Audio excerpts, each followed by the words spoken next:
আউযুবিল্লাহি মিনাশ শাইতানির রাজিম। বিসমিল্লাহির রহমানির রহিম। লিগ্যাল স্টাডি এইড কর্তৃক ল্যান্ড ম্যানেজমেন্ট প্রফেশনাল কোর্সের সপ্তম ব্যাচের দলিলের ক্লাসে আপনাদের সবাইকে স্বাগতম জানাচ্ছি। আমি অ্যাডভোকেট মুস্তাক আহমেদ, জেলা ও দায়রা জজ আদালত, ঢাকা।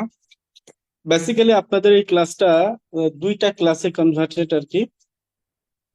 দলিলের ক্লাস তো একটু বড় হয় আর কি, এই জন্য দুইটা ক্লাসে ডিভাইডেড করা এটা। তো প্রথম ক্লাসে আর কি আমরা যেটা 1 মিনিট প্লিজ, 1 মিনিট লাইনে থাকবেন।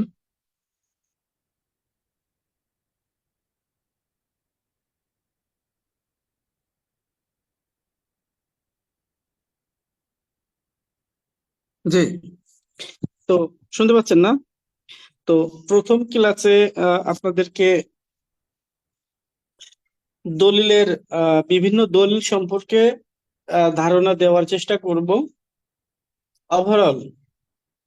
অর্থাৎ আমরা যখন কোনো প্রপার্টি সেল দিই বা যখন কোনো প্রপার্টি পারচেস করি, তো তখন এই প্রপার্টি গুলো তো আসলে কোনো না কোনো দলিল মারফত পারচেস করি অথবা সেল করি। সেটা হতে পারে হেবা দলিল মূলে কোনো ব্যক্তি মালিক হতে পারে, বা সাব কাবলা দলিল মূলে মালিক হতে পারে, বা হেবা বিল এওয়াজ দলিল মূলে মালিক হতে পারে, তাই না? তো এখন আমাদের আজকের বিষয়টা আপনাদের আমি করব যে আমাদের যে দলিল গুলো দিয়ে আমাদের বেচা কেনা হয়, হতে পারে সাব কাবলা, হতে পারে হেবা, হেবা বিল এওয়াজ, দান দলিল। তো এই দলিল গুলো সম্পর্কে আমরা বেসিক্যালি আজকে একটা ধারণা নেওয়ার চেষ্টা করব। এবং আমি বলেছিলাম যে আজকের ক্লাসটা মূলত দুইটা ক্লাস হবে।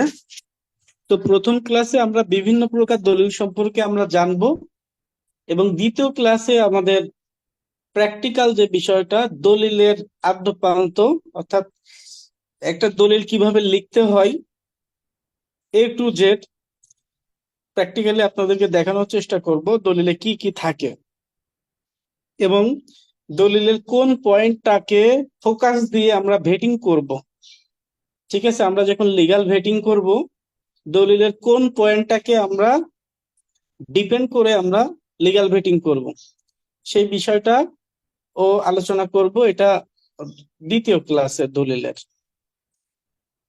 এর সাথেও আপনাদেরকে দলিলের আমি একটা সফট কপি দিয়ে দিব, এডিটেবল কপি, যেটার মাধ্যমে আপনারা পরবর্তীতে এটা এডিট করে বিভিন্ন প্রকার দলিল নিজেরাই যেন লিখতে পারেন, সেটার জন্য একটা কপি প্রোভাইড করব আপনাদের পরিচালক মহোদয়। উনি হয়তো আপনাদেরকে দিয়ে দিবে এটা। তো এই আর কি। তো যাই হোক, আপনারা কি সবাই শুনতে পাচ্ছেন? সবাই ক্লিয়ারলি শুনতে পাচ্ছেন কিনা? জি জি স্যার, জি ক্লিয়ার শোনা শুনতে পাচ্ছি। যাচ্ছে। আর আমি সবসময় বলি, ক্লাসে যদি একটু কথা বলেন তাহলে ক্লাসটা ইন্টারেক্টিভ হয়। কারণ আপনারা যদি ক্লাসে কথা না বলেন, তাহলে তো আমি চাইলেই আপনাদেরকে মিউট করে রাখতাম, যেটা অন্যান্য প্রতিষ্ঠান বা অন্যান্য একাডেমি গুলো করে। আমরা দেখছি আহ, যে স্টুডেন্টদের মিউট করে রাখে, অর্থাৎ আনমিউট করতে আনমিউট করে রাখে, সরি, মিউট করতে দেয় না, তাই তো? আনমিউট করে মিউট করে রাখে, সরি, যাতে আপনারা কথা বলতে না পারেন। আনমিউটেড পারমিটেড দেয় না। তো আমি কিন্তু, বা লিগাল স্টাডি এইড, আমরা কিন্তু এই কাজটা করি না। আপনাদের জন্য সবসময় স্পেস করে রাখি কথা বলার জন্য। কেন কথা বলার জন্য? যে ক্লাসটা যেন ইন্টারাক্টিভ হয়, যে আপনারা কথা বলবেন, আমি কোশ্চেন করব, আপনারা কথা বলবেন, এবং সমস্যার সমাধান আপনাদের ক্লাসে বসেই করে দিব। তো সেই জায়গা থেকে যদি আপনারা কথা না বলেন, তাহলে তো ওই উদ্দেশ্য তো সফল হলো না, তাই না? তো এই আর কি, এই জন্য ক্লাসে কথা বলতে হবে। তো যাই হোক, আপনারা দেখতে পাচ্ছেন আমি একটা স্লাইড শেয়ার করেছি, খেয়াল করছেন? হয়তোবা দলিলের বিষয়গুলো অনেকেই হয়তোবা আপনারা এখানে আছেন যারা জানেন। তো তারপরেও যারা জানেন আলহামদুলিল্লাহ, যারা জানেন না তো আপনাদের ক্ষেত্রে একটা রিভিশন হয়ে যাবে আর কি। তো আপনারা এখানে সবাই সাবকবলা দলিলের নাম শুনেছেন কিনা? আপনারা কি জি সবাই সাবকবলা দলিলের নাম শুনেছেন? জি স্যার, শুনছি। শুনেছি। আচ্ছা, তো এই সাবকবলা দলিল মূলেও বিভিন্ন সময় আমরা সম্পত্তির মালিক হয়ে থাকি। তো সাব কবলা দলিলটা কি, কেউ কি বলতে পারবেন? কেউ একজন বলতে পারবেন সাব কবলা দলিলটা কি?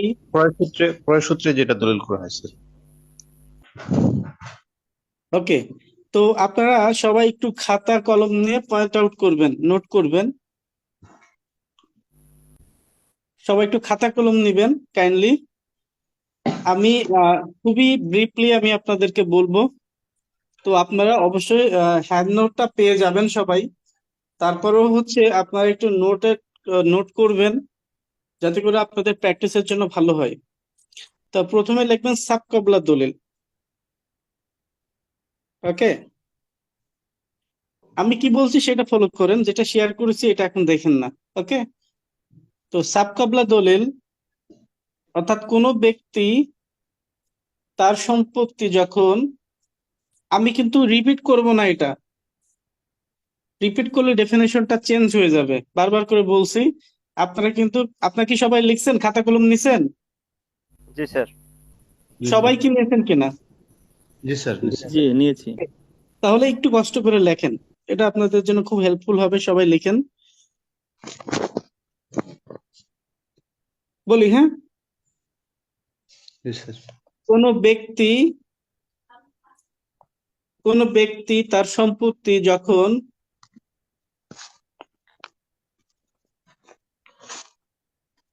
যখন অন্য ব্যক্তির নিকট কোনো মূল্যের বিনিময়ে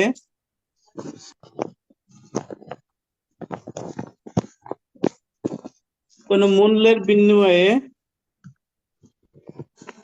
সম্পাদন ও রেজিস্ট্রি করে দেন। আমি কি বললাম? মূল্যের বিনিময়, কন্ডিশন কিন্তু, তাই না? Hair is the condition. তো কি বললাম? কোনো ব্যক্তি যখন তার সম্পত্তি কোনো মূল্যের বিনিময়ে যখন অন্য ব্যক্তিকে সম্পাদন ও রেজিস্ট্রি করে দেন, তখন যে দলিলের মাধ্যমে ওই ব্যক্তি তখন যে দলিলের মাধ্যমে ওই ব্যক্তি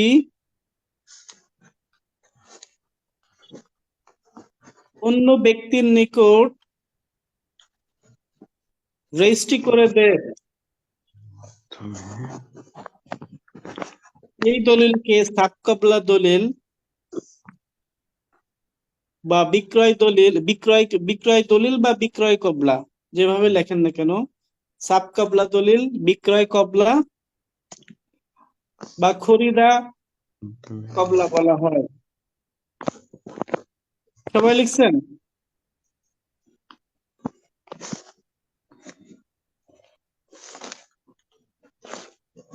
সবাই কি লিখেছেন কিনা? জি লিখেছি। ওকে, থ্যাংক ইউ। এখন তারপরে এই দলিল একটা নির্ধারিত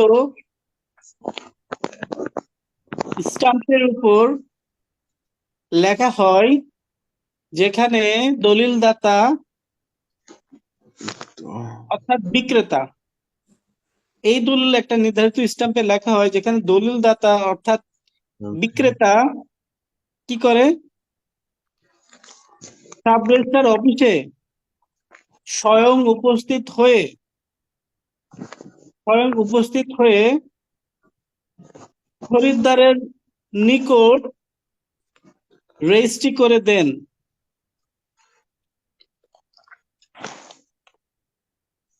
এবং ওই দলিলের উপর পরবর্তীতে দাতার কোনো সত্ত্ব থাকে না। আমি কেন আপনাদেরকে এই বিভিন্ন দলিলের ডেফিনেশন বা সংজ্ঞা লিখে দিচ্ছি, এটা আপনারা একটু পরেই জানতে পারবেন। কেন লিখে দিচ্ছি আপনারা নিজেরাই ফিল করবেন। তাহলে সাব কবলা দলিল সম্পর্কে কি আমরা জানতে পেরেছি কিনা? আচ্ছা, আমি যে ডেফিনেশনটা লিখে দিলাম, এটা কেউ একজন একটু কাইন্ডলি রিভিউ করেন, আমি যেভাবে বলেছি সেভাবে। আর আপনারা যারা লিখুন তারা একটু মিলাই নেন। কেউ একজন বলেন। জি, সফল ভাই বলেন, সফল শর্মা বলেন। কোনো ব্যক্তি তার সম্পত্তি অন্যের কাছে বিক্রি করে যে দলিলের মাধ্যমে সম্পাদন করেন তাকে সাবকপলা দলিল বলে। তারপর এই দলিল একটি নির্ধারিত স্ট্যাম্পে লেখা হয় যেখানে দলিল দাতা বা বিক্রেতা আর দলিল লিখতে পারে। দাতা বা বিক্রেতা না, দলিল দাতা ও বিক্রেতা দুইজনই, কিন্তু বা না, দলিল দাতা এবং বিক্রেতা। তার দলিল দাতাকে যে বিক্রি করতেছে সেই না? হ্যাঁ, যে বিক্রি করছে সে দাতা। ও, আপনি দলিল দাতা ও বিক্রেতা বলছেন? হ্যাঁ, হ্যাঁ, হ্যাঁ, ঠিক হ্যাঁ, আছে, ঠিক আছে, ঠিক আছে, ঠিক আছে। স্যার এই পর্যন্ত লিখছি, আর লিখতে পারিনি। কে লিখেছেন, সম্পূর্ণ কে লিখেছেন বলেন তো? আসসালামু আলাইকুম। জি স্যার। ওয়ালাইকুম আসসালাম। বলেন তো আক্তার এটা ভাই। হলো কোনো ব্যক্তি তার সম্পত্তি যখন অন্য ব্যক্তির নিকট মূল্যের বিনিময়ে রাইট, সম্পাদন এক্স্যাক্টলি। এবং রেজিস্ট্রেশন করে দেন, এই এই দলিলটাকে বলা হবে আর কি সাবকবলা দলিল। এটা একটা হুম, নির্ধারিত স্টাম্পে লেখা হয় এবং বিক্রেতা এখানে এটা রেজিস্ট্রেশন করে দেন, এবং রেজিস্ট্রেশনের পর দাতার আর কোনো এখানে সত্ত্ব থাকে না। Right, thank you. তো জি। আশা করি সবাই বুঝতে পারছেন। তো এটা হচ্ছে সাবকবলা দলিল। এখন আমরা দান দলিল সম্পর্কে একটু জানবো। তো দান দলিল সম্পর্কে কেউ কোনো মতামত দিবেন কিনা, কে জানেন একটু বলবেন তো কাইন্ডলি। আমি অবশ্যই আপনাদেরকে বলে দিব, তারপরে আপনারা কে বলবেন দান দলিল সম্পর্কে? আমরা একটু জানি, বলেন তো কে বলবেন মেয়েদের ভিতর থেকে? কে বলবেন? নাফিসা বলেন।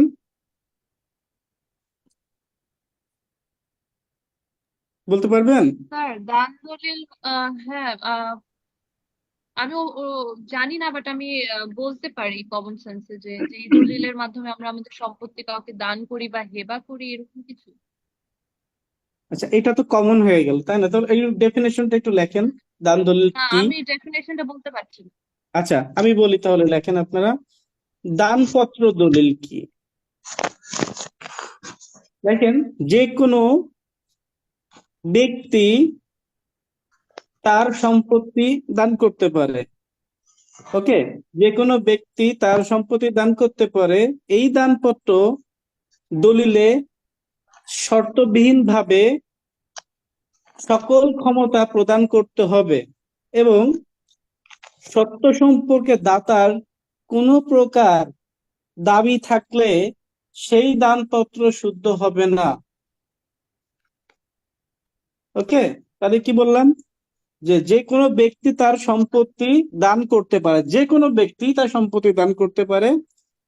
এই দান অবশ্যই শর্তবিহীন ভাবে হতে হবে, এবং শর্তবিহীন ভাবে হয়ে সকল ক্ষমতা অর্পণ করতে হবে। এবং এই সত্য সম্পর্কে কোনো প্রকার যদি আপনার পরবর্তীতে দাবি থাকে, তাহলে সেই দান পত্র শুদ্ধ হবে না। ওকে, তাহলে দানপত্র দলিল সম্পর্কে আমরা, এই দানপত্র দলিলে একজন দাতা থাকবে, একটা গ্রহীতা থাকবে। এটা থাকবে। ওকে, আচ্ছা, এবার একটা কথা বলি, দান কি সম্পূর্ণ সম্পত্তি কি করা যায়? কোনো ব্যক্তি চাইলে কি সম্পূর্ণ সম্পত্তি সে দান করে দিতে পারবে? জি পারবে। দিতে জি পারবে পারবে। পারবে? জি পারবে পারবে। স্যার। দান কি সম্পূর্ণ সম্পত্তি মনে করা হয় না যায়? দেয়, সম্পূর্ণ করতে হ্যাঁ, পারবে দান না করতে বোধহয়। পারবে। একজন ব্যক্তি তার 1/3 এর বেশি সম্পত্তি দান করতে পারবে না। ওকে, ওয়ান তাই থার্ড। তিনি দান, পারত। আমার জানা মতে তো এটা উইল 1/3 এর বেশি উইল করা যায় না। হ্যাঁ, তো দানপত্র আর উইলের মধ্যে পার্থক্য কি বলেন? উইল তো হচ্ছে স্যার মৃত্যুর পরে দানপত্র করার সাথে কার্যকর হবে, কার্যকর। আর উইল হচ্ছে মৃত্যুর পরে কার্যকর হবে, আর দান উইলটা হচ্ছে যখন এক্স্যাক্টলি, হস্তান্তর আমি করে বলি ফেলবেন তখন এটা, থেকে কার্যকর হবে। এটাই আমি বলি, উইলটা মৃত্যুর পরে কার্যকর হবে, আর দান ইনস্ট্যান্ট। কিন্তু দানও আপনি পুরোটাই করতে পারবেন না। সে আমি এক্সাম্পল আপনারে দিই, বলি যে আপনার বাবার 5 শতক জমি আছে। ওকে, আপনার বাবার 5 শতক জমি আছে। আপনার বাবা যে চাইলেই পুরো সম্পত্তি কি দান করতে পারবে আপনাদেরকে ডিপ্রাইভ করে?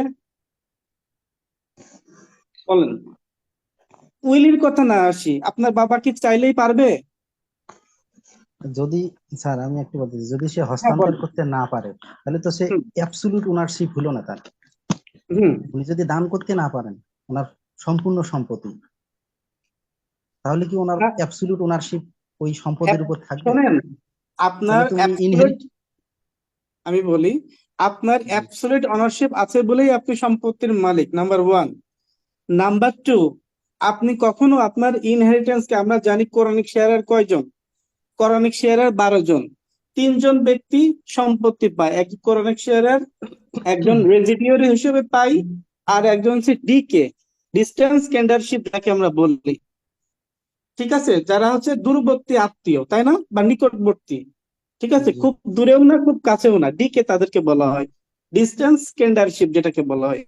তাহলে আমরা জানি এটা আসলে এটা আলোচনাটা ব্যাপক বিষয়, কারণ এটা আলোচনা করতে হয় তাহলে আপনাদেরকে ওই ইনহেরিটেন্সটা পড়াইতে হবে। ওকে, তো এটার আলোচনা ব্যাপক, আমি একটু শর্টলি শুধু বলি যে একজন ব্যক্তির অ্যাবসলিউট পাওয়ার থাকলে সে সম্পত্তির মালিক, আর অ্যাবসলিউট পাওয়ার আছে বলে এই পাওয়ারটাকে আপনি অ্যাবিউজ করতে পারবেন না। আপনি চাইলেই আপনার পুরো সম্পত্তি টোটাল উইদাউট মানে আপনার যারা ওয়ারিশ আছে তাদেরকে না দিয়ে ডিপ্রাইভ করে আপনি অ্যাবসলিউট পাওয়ার প্রয়োগ করতে পারবেন না। সো এইটা কিন্তু মানে লিখিত, আপনি যদি নাও কন্ডিশন নাও করেন, তো এটা কিন্তু এক প্রকার অভিব্যক্তি। আপনি চাইলেই পুরো সম্পত্তি দান করতে পারবেন না, একটা নির্ধারিত অংশ দান করতে পারবেন। যদি আপনার সন্তান সন্তানাদি বা আপনার এই যে 3 প্রকার ব্যক্তি যাদেরকে বললাম, কোরআনিক শেয়ারার, এটা কি বললাম, রেজিডিওরি হিসেবে যারা সম্পত্তি, রেজিডিওরি মানে কি, আসাবা, অবশিষ্ট ভোগী যারা, তাই না, রেজিডিওরি মানে কি বলেন, অবশিষ্ট ভোগী বা অবশিষ্ট আসাবা। ভোগী। তাহলে কোরআনিক শেয়ারারদের সম্পত্তি দেওয়ার পরে তো রেজিডিওরিরা পায়, তাই না,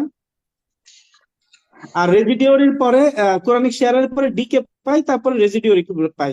অর্থাৎ আমরা কি দেখি যে কোরআনিক শেয়ারার যারা আছে তারা কিন্তু তারা অংশও পায়, আবার অবশিষ্ট থাকলে আবার রেজিডিওরি হিসেবেও কিন্তু অবশিষ্ট সম্পত্তি পায়, ঠিক না বলেন। তো ওইরকম লাইক দ্যাট আপনার অ্যাবসলিউট পাওয়ার আছেই বলেই কিন্তু আপনি দান পুরোটাই করতে পারবেন না, এটা 1 নম্বর কথা। আচ্ছা, এটা সম্পর্কে আরো ব্যাখ্যা আছে, আপনারা চাইলে পরে আমি এটা নিয়ে আবার কথা বলবো ক্লাসের শেষে। এখন একটু আগাই, হ্যাঁ, একটু স্যার সামনে এটা যাই। আসলে স্যার একটা লাস্ট কোশ্চেন ছিল। জি বলেন। স্যার বলছি যে স্যার যার কোনো ওয়ারিশ নেই সেও কি হুম, মাত্র 1/3 এর বেশি দান করতে পারবে না? আপনার যদি কোনো ওয়ারিশ না থাকে, দেখেন, ওয়ারিশ বলতে কে বোঝায়, আপনি আপনার সন্তানদের বোঝান, আপনার ভাই নেই, জি জি, বোন সন্তান নেই, বলতে হ্যাঁ, আপনি কি জানেন যে আপনার সম্পত্তির উপর শুধু আপনার সন্তানেরা না, আপনার আপনার যদি মনে করেন কন্যা আছে, আপনার ছেলে নাই, আপনার কন্যা আছে, আপনার কি ছেলে নাই, তাহলে এই সম্পত্তির ভাগ আপনার ভাইয়ের সন্তানেরা পাবে, এটা কি জানেন? জি স্যার সেটা তো জানি তো স্যার, যদি স্যার তারা আমার কি ভাইও আপনার না ওয়ারিশ থাকে। না? তারা কি আপনার ওয়ারিশ না? সবাই, কেউ যদি না থাকে, অ্যাবসলিউটলি মানে একেবারেই যদি কেউ না থাকে, তাহলে সেটা ভিন্ন কথা, সেটা আপনি দান করতে পারবেন, বা মসজিদ মাদ্রাসা এতিমখানা দিতে পারবেন। আমি আপনাদেরকে এই জন্য একটা কথা মেনশন করেছি, কোরআনিক শেয়ার বলেছি, রেজিডিওরা বলেছি, এবং ডিকে, অর্থাৎ এই 3টা ট্রাম যদি না থাকে তাহলে আপনার পুরোটাই আপনি দান করতে পারবেন, আদারওয়াইজ কিন্তু পারবেন না। এটা নিয়ে এই বিভিন্ন, 3টা টার্মের আমার যে একটা কোনো একটা কোশ্চেন থাকলে ছিল 1/3 এর বেশি দেওয়া যাবে না, এটাই তো স্যার? এইটা নিয়ে আসলে অ্যাবসলিউটলি, এটা নিয়ে আমি একটা বলি, এটা নিয়ে অনেক সমালোচনা আছে, অনেক বিতর্ক আছে, এক একজন এক এক রকম কথা বলে, দেখবেন এক এক আইনজীবী এক এক রকম কথা বলবে, এটা নিয়ে অনেক বিতর্ক আছে, কিন্তু দিন শেষে আপনি একটা জিনিস বোঝেন, জাস্ট কনসায়েন্সটা কাজে, মানে আপনার বিবেকটা কাজে লাগান বা বোঝেন। আপনি কি চাইলেই আপনার পুরো সন্তানকে, এই যে আপনি কি জানেন ওই যে 2013 সালে একটা আইন হয়েছে, মাতা পিতার যে মেইনটেনেন্স, ভরণ পোষণের আইন আছে না, ওই মাতা আইনে পিতা কি ভরণ বলা, পোষণ আইন। হ্যাঁ, তো ওই আইনে কি বলা আছে যে আপনি আপনার সন্তানকে যদি আপনার আপনার সন্তান যদি আপনাকে মেইনটেনেন্স না দেয়, তাহলে বাবা মা কি মামলা করতে পারবে। তাহলে এইগুলো কেন করছে বলেন? নিশ্চয়ই তাদের রাইটস আছে, লাইক দ্যাট সন্তানের তো ইচ্ছা করলে আপনি বঞ্চিত করতে পারবেন আপনার সন্তানকে, আপনার সন্তান আপনার বিরুদ্ধে মামলা করতে পারবে না, পারবে কিনা বলেন? জি স্যার। এগুলো জি কিন্তু স্যার। প্রেসিডেন্ট আছে অনেক, আপনি চাইলেও আপনার সন্তান, আপনি যতদিন না সাবালক হচ্ছেন ততদিন পর্যন্ত আপনার বাবা মা কিন্তু আপনার মেইনটেনেন্স দিতে বাধ্য, এটা কি জানেন? জি স্যার। জানেন কিনা? এবং আপনার প্রাপ্তবয়স্ক বাবা হওয়া মা পর্যন্ত। আপনার এটা কিন্তু অনেক বড় হয়ে যাচ্ছে, আমি এই আলোচনাটা একটু পরে করতে যাচ্ছি। এটা নিয়ে যদি আপনাদের মতভেদ স্যার, থাকে আমি এটা নিয়ে পরে আলোচনা করব। না স্যার, আচ্ছা, আরেকটা জি। একটা বলতেছিলাম যে বিষয় একটু জানা ছিল, হেবা আর দুই হলো একটা যে দান, এটা কি একই বিষয় না ডিফারেন্স পার্থক্য হেবা আছে? আর দান কত সেম জিনিস। হেবাটা হচ্ছে মূলত বেসিক্যালি মুসলিম সম্প্রদায়ের জন্য, ওকে, আর দানটা ইন জেনারেল সেন্স। আচ্ছা, ঠিক আছে। সেক্ষেত্রে যদি একজন তার সম্পদ একটু আটটুর বিষয় হেবা বিল আওয়াজ যে বিষয়টা আছে, ওইটা কি ওয়ান থার্ড দিতে পারবে না আমি পুরোটাই আ- দিতে আমি পারবে? আমি একটু এই দলিলগুলো নিয়ে, তো আমি এখন তো হেবা দলিল নিয়ে আলোচনা করব। আপনারা কোশ্চেন গুলো যদি একটু পরে করেন তাহলে ভালো হয় না? মানে আমি তো সাবকবলা বললাম, দানপত্র বললাম, এখন কিন্তু হেবা দলিল সম্পর্কে আলোচনা করব। তারপর হেবা বিল, তারপর বন্টননামা দলিল।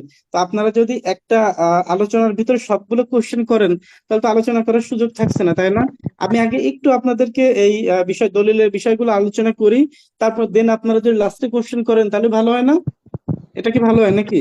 না ওকে, ওকে, স্যার, জি ওকে। স্যার। এটা জি এটা স্যার, আপনি ঠিক স্যার আছে, যেটা কন্টিনিউ করেন। বলছেন জি, স্যার এটাই ঠিক ভালো আছে, হয়, হ্যাঁ। ওইটা কারণ ভালো, এটাই আপনারা বলেন। যদি মানে আপনারা যদি কনফিউশন। সবাই একই টার্মে যদি একসাথে এতগুলো কোশ্চেন করেন তাহলে তো আলোচনা করতে পারবো না, তাই না? এর পরবর্তীতে আলোচনা শেষ আপনাদের করেন, আপত্তি। তারপর আমরা কোশ্চেন করি। রাইট। তো এটা কিন্তু আপনাদের যেহেতু এটা প্র্যাকটিক্যাল ক্লাস আছে, দলিল লেখার ক্লাস, সো আজকের মধ্যে কিন্তু এটা আলোচনা করতে হবে, কারণ এই আলোচনা দ্বিতীয় ক্লাসে করার সুযোগ নাই। তো একটু ক্লাস চলাকালীন সময় এই সম্পর্কিত কোশ্চেন গুলো আমরা পরে করি, ঠিক আছে? তারপরে আমরা ইনশাল্লাহ আলোচনার পরেই উত্তর দিব। তো এবার আসবে হেবা দলিল। তো বলে রাখি, হেবা দলিল এবং বন্টননামা দলিল প্রবাবলি লাইক সেম। হেবা দলিল হচ্ছে মুসলিম সম্প্রদায়, লেখেন, আমি বলি, দেখেন, মুসলিম সম্প্রদায়ের জন্য হেবা দলিল দানপত্র দলিল। মুসলিম সম্প্রদায়ের জন্য হেবা দলিল হচ্ছে এক প্রকার দানপত্র দলিল। এই দলিল কোনো কিছুর বিনিময়ে নয়, কেবল এই দলিল কোনো কিছুর বিনিময়ে নয়, কেবল কোনো ব্যক্তির সন্তুষ্টি মর্মে এইরকম দলিল দান করা হয়। কিন্তু কিন্তু এই হেবা শর্তবিহীন অবস্থায় দান, বিক্রয়, রূপান্তর ইত্যাদি সক্ষমতা প্রদানে, লিখছেন, এই হেবা শর্তবিহীন অবস্থায় দান, রূপান্তর ইত্যাদি সক্ষমতা প্রদানে দান বা হেবা করতে পারে। তারপর লেখেন, আহ,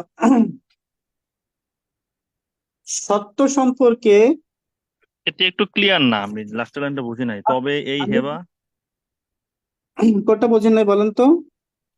এই যে তবে এই হেবা শর্তবিহীন অবস্থায় দান রূপান্তর, হ্যাঁ, এর পরেরটুকু তবে বুঝি নাই। এই হেবা যদি কোনো ব্যক্তি শর্তবিহীন অবস্থায় দান, বিক্রয় ও রূপান্তর ইত্যাদি সব ক্ষমতা প্রদানে দান বা হেবা করতে পারে, ঠিক আছে? সত্য জি, জি। সম্পর্কে আমি একটু ডেফিনিশনটা লেখার পরে আমি ইন জেনারেল সেন্সে একদম এক কথায় বলে দিব, তাহলে ভালো হবে, কারণ এটা লেখার দরকার আছে আপনাদের। সত্য সম্পর্কে দাতার একবার নোটস হয়ে যাবে আপনাদের, ঠিক আছে? এই জন্য আর কি লেখাই দিচ্ছে এটা। লেখেন যে সত্য সম্পর্কে দাতার কোন রকম দাবি থাকলে সে দান বা হেবা শুদ্ধ হবে না, এবং ওই দান বা হেবা ভিতরে যদি কোনো শর্ত থাকে তাহলে যে কোনো সময় সেটা বাতিলযোগ্য হবে। এরকম দানপত্রে দাতার দানের পর কোন রকম স্বার্থ সংরক্ষিত থাকবে না। লিখছেন সবাই? এবার আমি বলি, দান এবং হেবা যে বিষয়টা, আপনারা কনফিউজড হয়ে যাচ্ছেন। যেমন আমরা যারা মুসলিম, এই দানকে বলি আমরা কিন্তু হেবা। আর যারা মুসলিম সম্প্রদায় না, তারা দান বলে। আবার মুসলিমরাও কিন্তু দান করে, দান দলিল করে। কিন্তু বেসিক্যালি এই দানের রিপ্লেসমেন্ট হচ্ছে মুসলিম সম্প্রদায়ের জন্য কিন্তু হেবা। দুইটাই কিন্তু সেম, কোন রকম পার্থক্য কিন্তু নাই। দুটাই শর্তবিহীন অবস্থায় করতে হবে, দুইটার ভিতরে কোনো ইন্টারেস্ট থাকবে না, এবং অ্যাবসলিউট পাওয়ার ক্ষমতা অর্পণ করতে হবে অন্য কোনো ব্যক্তিকে। দান এবং হেবা সেম, শুধুমাত্র উইল, যেটা আপনাকে বললেন উইল দলিল, উইল দলিলটাও এক প্রকার লাইক দ্যাট আপনারা বলতে পারেন দান, বাট এটা ইনফোর্স হবে আফটার ডেথ, যখন যে ব্যক্তির দাতা, সেই দাতার মৃত্যুর পর।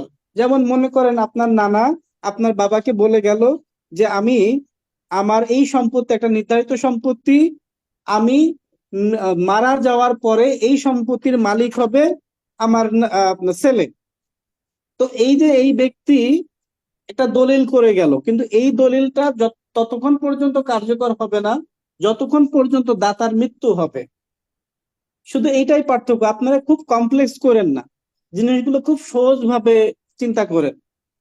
আমাদের বেসিক্যালি জানতে হবে এইগুলা ধারণা, কনসেপ্ট নিতে হবে, কারণ এইগুলো কনসেপ্ট নেওয়া ছাড়া তো আমাদের আর লাগবে না। আমাদের মূলত শিখতে হবে দলিল লেখা। দানপত্র হেবার মধ্যে কোনো পার্থক্য কিন্তু নাই, উইলের মধ্যেও এরকম পার্থক্য নাই। উইলটা শুধু মৃত্যুর পরে কার্যকর হবে। সবাই কি ইন এ জেনারেল সেন্স বুঝতে পেরেছেন কিনা একটু জানাবেন প্লিজ। জি, হ্যাঁ, ঠিক বুঝতে আছে। পেরেছি।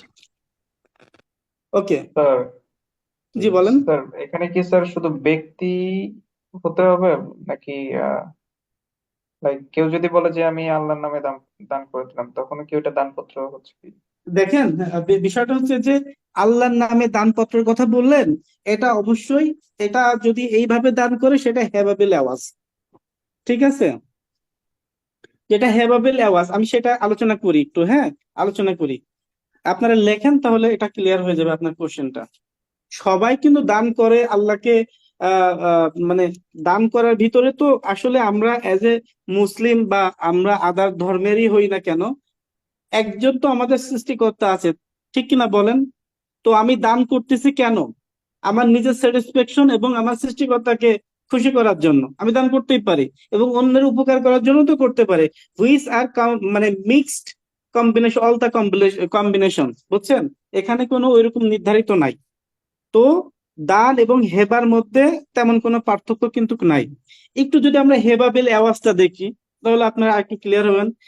হেবাবিল আওয়াজের বিষয়টা আসলে এতটাই ব্যাপক ভাবে কমপ্লেক্স করে বিভিন্ন বইতে আপনারা দেখবেন লেখা আছে, যেটা আপনাদের মাথার মধ্যে ঢুকতে গেলেও অনেক মনে হবে পেঁচিয়ে যাবে একেবারে। তবে আপনাদের আমি একদম সহজ ভাবে হেবাবিল আওয়াজটা বুঝিয়ে দেবো, যে কোনোদিন আপনারা ভুলবেন না।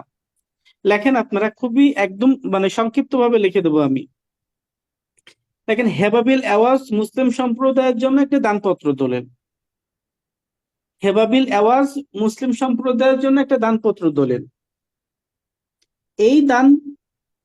এই দান সন্তুষ্ট হয়ে করা যায় বা সন্তুষ্টি মর্মে করা যায়,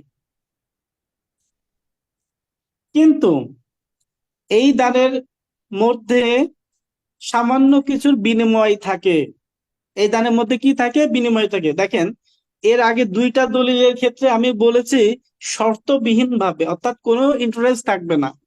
কোন দলিলে ইন্টারেস্ট থাকবে না বলেন? কোন কোন দলিলে ইন্টারেস্ট থাকবে না? দানপত্র দান বা দানপত্র হেবা। দলিল এবং হেবা দলিলে কোনো বা ইন্টারেস্ট হেবা। থাকবে না। যদি কোনো ইন্টারেস্ট থাকে তাহলে সেটা কিন্তু ওই দলিল হবে না, তাই না? সাবকবলা দলিল কি ইন্টারেস্ট থাকে? জি সাবকবলা দলিল ইন্টারেস্ট থাকে না? অর্থের থাকে বিনিময়ে থাকে। থাকে, থাকে। অর্থের থাকে। বিনিময়ে। অবশ্যই থাকবে, কারণ সাবকবলা দলিলে আমি আমার প্রপার্টিটা বিক্রি করছি টাকার বিনিময়ে, টাকার বিনিময়ে বিক্রি করছি। এটা হচ্ছে যে ফুল ইন্টারেস্ট আছে আপনার, আপনি দিচ্ছেন এবং টাকা নিচ্ছেন স্বইচ্ছায়। দানপত্র দলিল এবং হেবা দলিল, এটা খুশি হয়ে বা আপনি তার উপর সন্তুষ্টি মর্মে আপনার অ্যাবসলিউট পাওয়ারকে চূড়ান্ত ভাবে হস্তান্তর করছেন। ওকে। আর হেবাবিল আওয়াজটা কি? হেবাবিল আওয়াজটাও কিন্তু একটা দানপত্র, এটাও আপনি কি স্যাটিসফাইড হয়ে অন্য কোনো ব্যক্তিকে দিচ্ছেন, কিন্তু অন্য কোনো ব্যক্তিকে দিচ্ছেন, কিন্তু একটা অবশ্যই কন্ডিশন আছে যে হ্যাঁ আমি তোমার একটা প্রপার্টি দিচ্ছি। মনে করেন আপনি 10 লাখ টাকার প্রপার্টি আপনার নানা আপনারে দিল, তো ঠিক আছে যাও আমি তোমার 10 লাখ টাকার প্রপার্টি দিলাম, তুমি তার বিনিময়ে আমার একটা কোরআন শরীফ কিনে দাও, বা তুমি তার বিনিময়ে আমার একটা জায়নামাজ কিনে দাও, বা একটা তসবি কিনে দাও। তো একটা 5 লাখ টাকার প্রপার্টির সাথে একটা জায়নামাজের দাম কত বলেন? 300 500। তো আপনি যদি ওই চিন্তা করেন যে আমি ক্রয় বিক্রয় করছি, তাহলে কি হেবাবিল আওয়াজটা হইলো? আপনি তো সামান্য কিছুর বিনিময়ে একটা, মনে করেন 200 500 টাকা জায়নামাজ, যদিও বা এগুলো আসলে in a general sense as a Muslim হিসেবে কোরআন শরীফ তো পরিমাপ করা যাবে না, জায়নামাজও পরিমাপ করা যাবে না, তাই না? এগুলোর সাথে কম্পারিজন চলে না। কিন্তু আমি এইগুলো বাদে আমি বলছি একটা ছোট্ট একটা আংটিও হতে পারে, যে আপনার দাদা আপনারা বললো যে তোমার এই হাতের ছোট্ট আংটিটা তুমি দাও, আমি তোমার পুরো এই প্রপার্টিটা দিয়ে দিলাম। তার মানে কি আপনাকে কিন্তু সে কিন্তু কি করছে বলেন তো? দান করে দিচ্ছে। সে আপনাকে দান করে দিচ্ছে, বা আপনার খুশি হয়ে স্যাটিসফাইড হয়ে সে আপনাকে দিয়ে দিচ্ছে এই প্রপার্টিটা, কিন্তু কি সামান্য মূল্যের বিনিময়ে। তো যখন কোনো ব্যক্তি অন্য কোনো ব্যক্তিকে সন্তুষ্ট মর্মে তার সম্পত্তির অ্যাবসলিউট পাওয়ারটা হস্তান্তর করে সামান্য কিছুর বিনিময়ে সেই দলিলটাকে হেবাবে এওয়াজ দলিল বলে। কে বোঝেন নাই বলেন?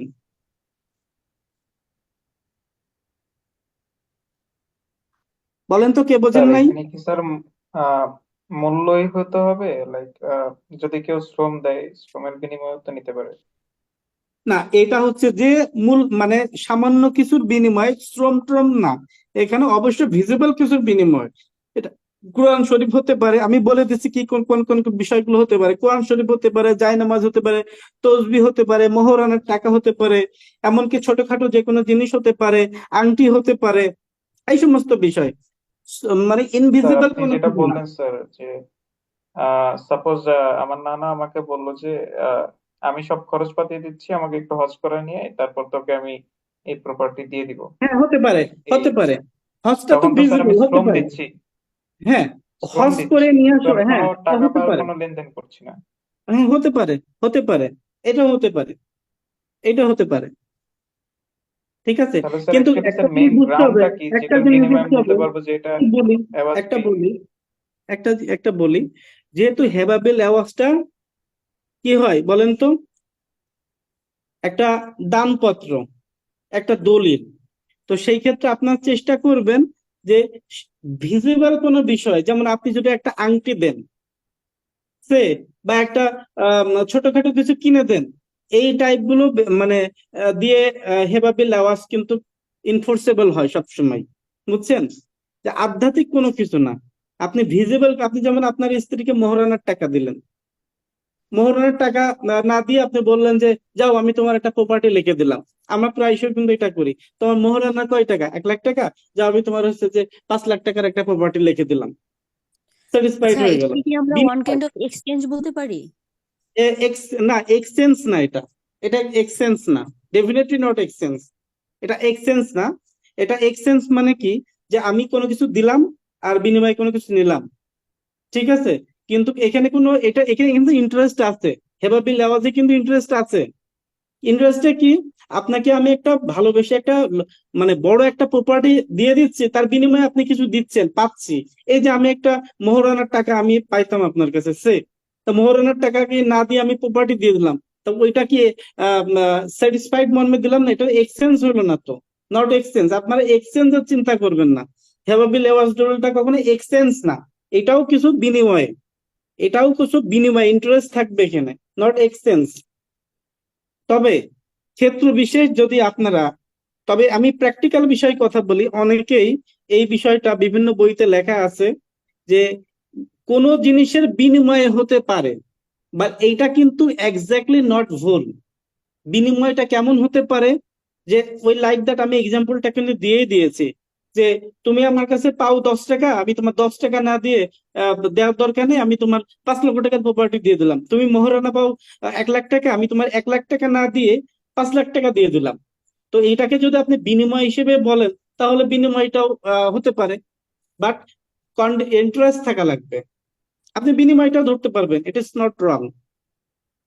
তবে এখানে কিন্তু একটা বিষয়, দাতার স্বার্থে কোনো প্রকার সত্ত্ব দাতার জন্য সংরক্ষিত থাকলে ওই দলিলও কিন্তু শুদ্ধ হবে না।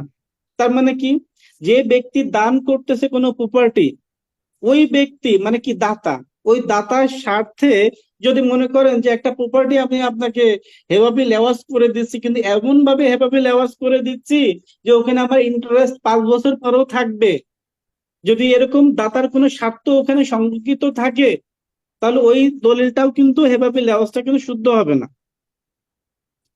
ঠিক আছে? এবার একটা জিনিস খেয়াল করবেন, লিখে নেন, হেবাবিল এওয়াজ যদি টাকার বিনিময়ে হয়, একটু কাইন্ডলি লিখে নেবেন যে হেবাবিল এওয়াজটা যদি টাকার বিনিময়ে হয়, এবং লিখছেন, হেবাবিল এওয়াজটা যদি টাকার বিনিময়ে হয় এবং ক্রমিক ওয়ারিশ সূত্রে ক্রমিক ওয়ারিশ সূত্রে আগে পরে 3 ধাপের পরের ব্যক্তিকে, এগুলো কিন্তু আমি আমাদের লেকচার শিটে আপনাদেরকে সব দিয়ে দিব, লেকচার শিটে সবকিছু আছে, জাস্ট লেখাই দিচ্ছি আপনাদের মনে রাখার জন্য, লেকচার শিটটা পেয়ে যাবেন আশা করি ইনশাল্লাহ। তবে লিখে নিতে হবে আর কি, কারণ লেকচার শিটে আমার সব কথা মিলবে না। আমি লেকচার শিটে অনেক বড় করে দেওয়া থাকবে, আমি আপনাদের খুব শর্টিং করে দিচ্ছি আর কি। তো হেবাবি লেওয়াজ যদি টাকার বিনিময়ে হয় এবং ক্রমিক ওয়ারিশ সূত্রে আগে পরে 3 ধাপের পরের ব্যক্তিকে বা তৃতীয় ব্যক্তিকে হেবাবিল এওয়াজ মূল্যে দান করে থাকে, তাহলে তাহলে শরিক কর্তৃক জানার তারিখ থেকে 4 মাসের মধ্যে প্রিয়মশন বা অগ্রক্রয় করতে পারে। আমি এটা ব্যাখ্যা করে দিব আপনার লেখার পরে। তাহলে কি বললাম, হেবাবিল এওয়াজ যদি টাকার বিনিময়ে হয় এবং ক্রমিক ওয়ারিশ সূত্রে আগে পরে 3 ধাপের পরের ব্যক্তিকে, এটা ব্যাখ্যা করে দেবো এখনই, 3 ধাপের পরের ব্যক্তিকে বা তৃতীয় ব্যক্তিকে হেবা মূলে না, হেবাবিল এওয়াজ মূলে দান করে থাকে, তাহলে শরিক কর্তৃক জানার তারিখ হতে 4 মাসের মধ্যে প্রিয়মশন বা অগ্রক্রয় করতে পারে। আপনারা সবাই লিখেছেন কিনা এটা? যদি লিখে থাকেন এটা আমি ডিসক্রাইব করে দেবো। লিখছেন? তাহলে পর্যন্ত লিখছি, দান করে তাহলে। দান করে থাকে তাহলে শরিক কর্তৃক জানার তারিখ হতে, শরিক যারা শেয়ার মানে সম্পত্তি পাওয়ার অধিকারী, তাই না, শরিক কর্তৃক জানার তারিখ হতে 4 মাসের মধ্যে প্রিয়মশন বা অগ্রক্রয় করতে পারে। লিখছেন তো সবাই? কে লেখেন নাই বলেন তো, সবাই লিখছেন? 4 মাসের মধ্যে 4 মাসের মধ্যে প্রিয়মশন বা অগ্রক্রয় করতে পারে। আজিজ ভাই লিখেছেন? আজিজ ভাই, অ্যাডভোকেট অগ্রক্রয় মশিউর জি করতে জি। রহমান ভাই? পারে বলতে কি, প্রিএমশনের যে মামলাটা, ওই মামলাটা করতে পারে। প্রিয়মশনের মামলার কথা কি আমি বলেছি এখানে? আমি কি বলেছি? প্রিয়মশন বা অগ্রক্রয় করতে পারে, আমি এটা আলোচনা করে দিব তো। আচ্ছা, প্রিয়মশনের মামলার কথা বলি নাই কিন্তু আমি, ঠিক আছে? আমি বলেছি প্রিয়মশন বা অগ্রক্রয় করতে পারে। আমরা কেন বুঝি না, যারা এখানে আমরা আইনজীবী যারা আছি, তারা প্রিয়মশন বললেই আমরা প্রিয়মশনের মামলা বুঝি কেন ভাই? প্রিয়মশন তো ওয়ান কাইন্ড অফ আপনার দাবি, তাই না একটা? তো প্রিয়মশনের মামলা তো পরের বিষয়। প্রিয়মশন কি আপনার একটা দাবি না? প্রিয়মশন মানে দাবি জানাবেন আপনি, প্রিয়মশনের মামলা তো হবে পরে। প্রিয়মশনের মামলা হয়, প্রিয়মশন সম্পর্কে কোথায় কোথায় বলা আছে বলেন? এসিটি অ্যাক্টের কোথায় বলা আছে কে বলবে? 96-এ। নেট অ্যাক্টের কোথায় বলা আছে? 26-এ বলা আছে। আর কোথায় বলা আছে বলেন? মুসলিম পারিবারিক আইনে বলা আছে না প্রিয়মশনের কথা?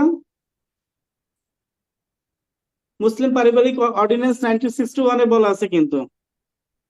ওকে, তো এখন আমি বিষয়টা আপনাদের, আপনারা সবাই লিখেছেন কিনা? লিখছেন সবাই? জি।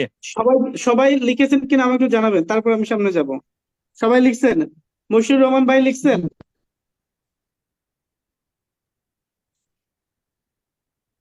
মশিউর রহমান ভাই লিখছেন কিনা?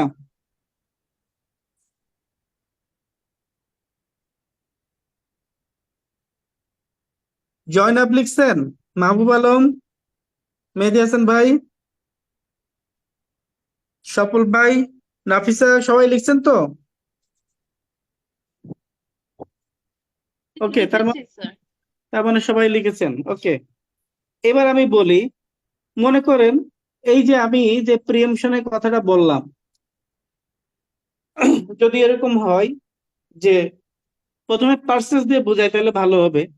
অর্থাৎ মনে করেন যে আপনার বাবা কোনো একটা প্রপার্টি সেল করতে চাচ্ছে, আপনার বাবা সেল করতে চাচ্ছে, তো কি করলো, মনে করেন আপনার দুই ভাই এক বোন, তো তারপরে আপনার ভাইয়ের, আপনাদের ভাইয়ের, আপনার বাবার ভাই আছে মানে আপনার চাচা, এবং চাচা তো ভাই বোনেরাও আছে। ওকে, তাহলে আপনার চাচাতো ভাই বোনরা আপনার ওয়ারিশ, কোন জায়গার ওয়ারিশ, কত, মানে এটার ডিস্টেন্সটা কত দূর? আপনার ওয়ারিশ একটু সিম্পল বোঝেন। আমি তিনটা ওয়ারিশের কথা বললাম, একটা হচ্ছে কোরআনিক ওয়ারিশ, একটা হচ্ছে রেজিডিওরিরা পাই, আর একটা হচ্ছে ডিকে। তো আপনার চাচারা কি কোরআনিক শেয়ারার, নাকি রেজিডিওরি হিসেবে পাই, নাকি ডিকে হিসেবে পাই?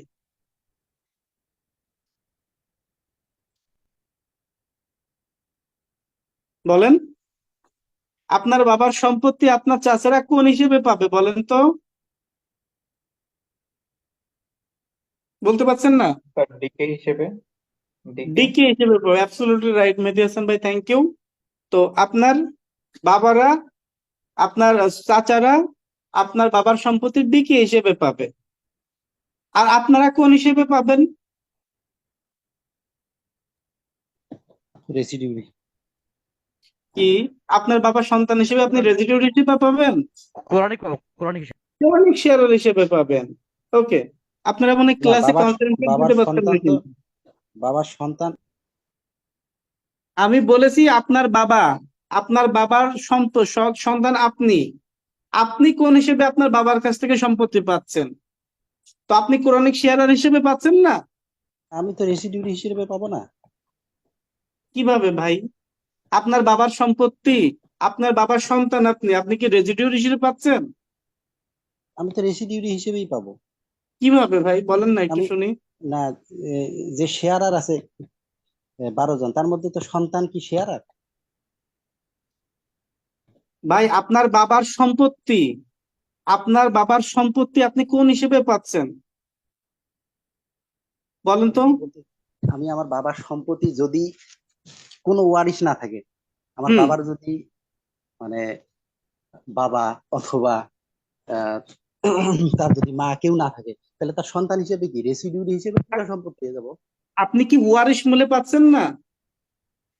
রেজিডিওর হিসেবে কখন পাবেন বলেন? রেজিডিওরি যখন অন্য কোনো ব্যক্তির দাবি থাকবে না তখন তো পাবেন। আপনি আপনার বাবার ওয়ারিশ, মানে ওরসজাত সন্তান না, আপনি ওয়ারিশ মূলে পাচ্ছেন না?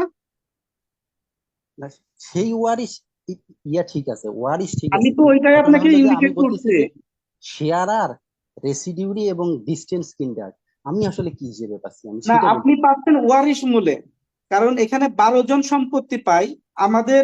আমি বলি আপনাদেরকে, দেখেন আমাদের মোট সম্পত্তি 12 জন, এর মধ্যে মহিলা কিন্তু 8 জন। মহিলা কারা কারা? দেখেন এর ভিতরে কিন্তু স্ত্রী, কন্যা, পুত্রের কন্যা, তাই না? তারপর সহোদর ভগ্নী, বৈমাত্রীয় ভগ্নী, তাই না? তারপরে হচ্ছে যে মাতা, প্রকৃত নানা, যেটা স্যাঙ্গুইন বলা হয়, গ্র্যান্ড মাদার, তাই না? তারপর প্রকৃত নানী, দাদি, এরা 8 জন। আর পুরুষ কয়জন বলেন তো? এবং স্বামী স্ত্রী পাই, তাহলে স্বামী স্ত্রী 8 জন মহিলা, স্বামী স্ত্রী, সরি, এই স্ত্রীও তো এর মধ্যে থাকে, তাই না? মহিলা কয়জন? 8 জন। পুরুষ কয়জন বলেন তো? পুরুষ কয়জন পুরুষ পাই? 4 জন, তার মধ্যে হলো পুরুষ 4 জন, এর মধ্যে পিতা, প্রকৃত পিতা বা পিতার পিতা, দাদা, তাই না? একজন বৈমাত্রীয় ভাই, এবং আরেকজন কি, মৃত ব্যক্তির স্বামী, তাই না? এই 4 জন, 8 আর 4 12 জন। এই 12 জনের মধ্যে কিন্তু পুত্র কিন্তু নাই, আমি বারবার করে বলতেছি, ওয়ারিশ মূলে 8 জন মহিলা এবং 4 জন পুরুষ, টোটালি 12 জন চলে গেল। এই 12 জন হচ্ছে যে আপনার কোরানিক, আর রেজিডিওরি এবং ডিকে, 3টা স্টেপ চলে গেল। আপনি আপনার বাবার সম্পত্তি পাচ্ছেন ওয়ারিশ মূলে। এখন আমি যে প্রিয়মশনের কথাটা বললাম, যে মনে করেন আপনার বাবার প্রপার্টি আপনি তো ওয়ারিশ মূলে পাওয়ার হকদার, কিন্তু আলটিমেটলি কি হলো, আপনার বাবা আপনাকে পাস করে, মানে আপনাকে না জানায়, ইভেন তো আপনার চাচাদের না জানায় এই প্রপার্টি তৃতীয় ব্যক্তির কাছে মনে করেন বিক্রি করলো, সে আপনাদের ফ্যামিলির কেউ না। তো এটা হতে পারে সাব কবলা দলিল মূলেও হতে পারে হেবাবিল এওয়াজ দলিল মূলেও আপনার বাবা সম্পত্তি ট্রান্সফার করতে পারে। তো আমি সেইটাই বললাম আর কি, যে হেবাবিল এওয়াজ যদি টাকার বিনিময়ে হয় এবং ওয়ারিশদের আগে পরে 3 ধাপের পরের ব্যক্তি বা তৃতীয় ব্যক্তিকে যদি হেবাবিল এওয়াজ মিলে দান করে থাকে, তাহলে যেই ব্যক্তির মানে শরীক বা ওইটা ক্রয় করার রাইট ছিল, ওই ব্যক্তি এই বিষয়টা জানার 4 মাসের মধ্যে অগ্রক্রয়ের দাবি জানাতে পারবে। অর্থাৎ অগ্রক্রয় মানে কি, right to buy before the third party, অর্থাৎ right to buy before the third party, অর্থাৎ তৃতীয় ব্যক্তি ক্রয় করার আগে ওই ব্যক্তি সম্পত্তি ক্রয় করার রাইটস কে বলা হয় প্রিএমশন। এবার বলেন কে বোঝেন নাই? আমার মনে হয় আপনাদের কাছে একটু কমপ্লেক্স হয়ে যাচ্ছে, তাই না? একটু কঠিন হচ্ছে কিনা? জি স্যার, প্রিয়ামশনের বিষয়টা স্যার বুঝিনি। আর কে বোঝেন নাই বলেন, একটু বলেন, সবাই বলেন, সবার মতামত দেন।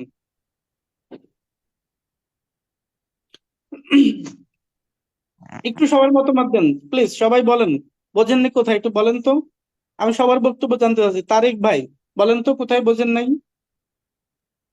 আমি বুঝছি, জি বুঝতে পারছি। আচ্ছা, নাফিসা কোথায় বোঝেন নাই বলেন তো? স্যার বোঝা গেছে। বুঝতে পেরেছেন? একটু নোটটা দেখলে মনে হয় আরো ক্লিয়ার হবে। জি জি জি স্যার, না, আমি যেটা বলেছি একটু সেটা কি আপনি রিভাইজ করতে হবে আসলে। আমি জি যেটা জি জি বলেছি সেটা জি কি বুঝেছি। লিখেছেন? জি জি জি স্যার, লিখেছি। আচ্ছা, মেহেদী হাসান ভাই ডাবল আছে দেখতে পাচ্ছি, একজন মেহেদী হাসান ভাই কে? একজনই? স্যার আচ্ছা আমারই হচ্ছে মাহাদি হাসান, আমি একাই। আচ্ছা আহ, আচ্ছা। আরেকজন আছে, উনি হয়তো আলাদা হবে, মাহাদি। ও মাহাদি ভাই, মেহেদী ভাই কি অবস্থা বুঝছেন কিনা? মেহেদী মাহাদি দুইজন। মাহাদি ভাই বুঝছেন কিনা? স্যার প্রিয়ামশনের বিষয়টা স্যার আমি বুঝতে পারিনি। আচ্ছা, মাহবুব আলম ভাই, হ্যাঁ জি কোন সমস্যা? বুঝেছি। হ্যাঁ বুঝেছি। কিন্তু জয়নাব ওই আপনি কি ইয়েটা বুঝছেন? ওই আপনাদের ভাগটা, তিনটা ভাগটা একটু ক্লিয়ার হতে হবে। কোনটা উত্তরাধিকার, তারপরে কোনটা যে কোনটা ক্লিয়ার? উত্তরাধিকার মানে সন্তান যে উত্তরাধিকার সূত্রে পায়, তারপর আর যারা যারা পায়, ওই যে তিনটার টার্ম উল্লেখ করলেন। আমি বলেছি এটা তো আসলে ইনহেরিটেন্সটা ক্লাসটা তো এটা আলাদা একটা বিষয়, এটা আমার বিষয় না। তারপর আপনাদেরকে আমি আরেকবার বলি যে আমাদের খেয়াল করবেন, খুব খেয়াল করবেন, আমাদের আহ উত্তরাধিকারের বিষয়ে প্রথম আসে জাবিল ফুরুজ। জাবিল ফুরুজ মানে কি? ভালো করে শুনবেন সবাই, আমি বলে ক্লিয়ার করে দিই। জাবিল ফুরুজ বা প্রথম শ্রেণীর অংশীদার। জাবিল ফুরুজ মানে কি? প্রথম শ্রেণীর অংশীদার। অর্থাৎ এটা কোরআনে আল্লাহ পাক নির্ধারণ করে দিয়েছে জাবিল ফুরুজের কথা, অর্থাৎ প্রথম শ্রেণীর যে অংশীদার। এই জাবিল ফুরুজ টোটাল হচ্ছে 12 জন। জাবিল ফুরুজ টোটাল 12 জন, এর মধ্যে 4 জন পুরুষ এবং 8 জন মহিলা। ওকে, তাহলে জাবিল ফুরুজ কয়জন বলেন? 12 জন। এই জাবিল ফুরুজ মানে কি? প্রথম শ্রেণীর অংশীদার। তাহলে এটা কোরআনে আল্লাহ নির্ধারণ করে দিয়েছে। তাহলে জাবিল ফুরুজ এই 12 জন, এই 12 জনের মধ্যে পুরুষ 4 জন, মহিলা 8 জন, নাম্বার 1।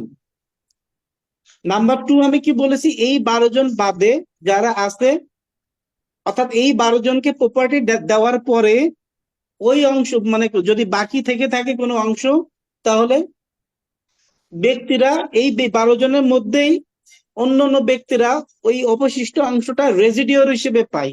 এই জন্য রেজিডিওরির আরেক নাম অবশিষ্ট ভোগী। ওকে, এবং এই 12 জনকে দেওয়ার পরে বা রেজিডিউ দেওয়ার পরেও যদি অন্য কোনো ব্যক্তি থাকে যারা সম্পত্তির পাওনাদার বা হকদার পৌরাণিক শেয়ারারের বাইরে অর্থাৎ জাবিল ফুরুজের বাইরে, তাদেরকে আমরা বলি ডিকে বা ডিস্টেন্স কেন্ডারশিপ। যেমন আপনার বাবার যদি কোনো, আপনি যদি একমাত্র কন্যা সন্তান হয়ে থাকেন, যদি কোনো পুরুষ না থাকে বা আপনার কোনো ভাই না থাকে, তাহলে ওই কন্যাকে সম্পত্তি দেওয়ার পরেও আপনার এই মানে বাবার সম্পত্তির ভাগ তার ভাইয়ের ছেলেরা পেতে পারে। তারা কি ডিকে। আমি এইটাই আপনাদেরকে বিন করতেছি, জাবিল ফুরুজ 12 জন এবং রেজিডিওরি অবশিষ্ট ভোগী এবং ডিকে।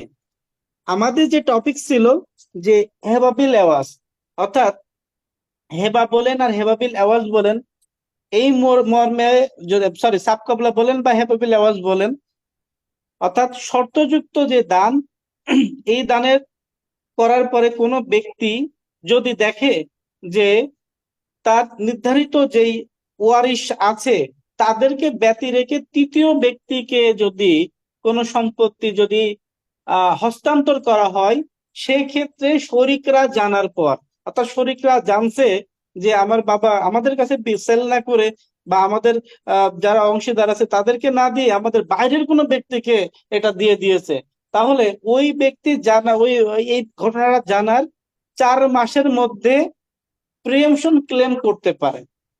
প্রিএমশন ক্লেম করতে পারে। পরবর্তীতে যদি প্রিএমশনের মাধ্যমে, অর্থাৎ আমি চাইলাম, দাবি করলাম, প্রিএমশন ওয়ান কাইন্ড অফ দাবি, ঠিক আছে, এই প্রিএমশন করার পরেও যদি সম্পত্তি যদি ব্যাক না আসে, অর্থাৎ যেই ব্যক্তির বরাবর সম্পত্তি দিয়ে দেওয়া হয়েছে সেই ব্যক্তি যদি এটা না ফেরত দেয়, তাহলে ওই ব্যক্তির বরাবর আপনি কিন্তু প্রিএমশনের মামলা করতে পারবেন।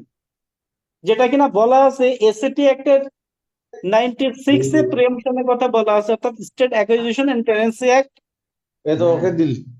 1950 টাকার আইন এবং নেট অ্যাক্ট অর্থাৎ non agricultural and tenancy act 1949 এর 24 এও কিন্তু প্রিএমশনের কথা বলা আছে।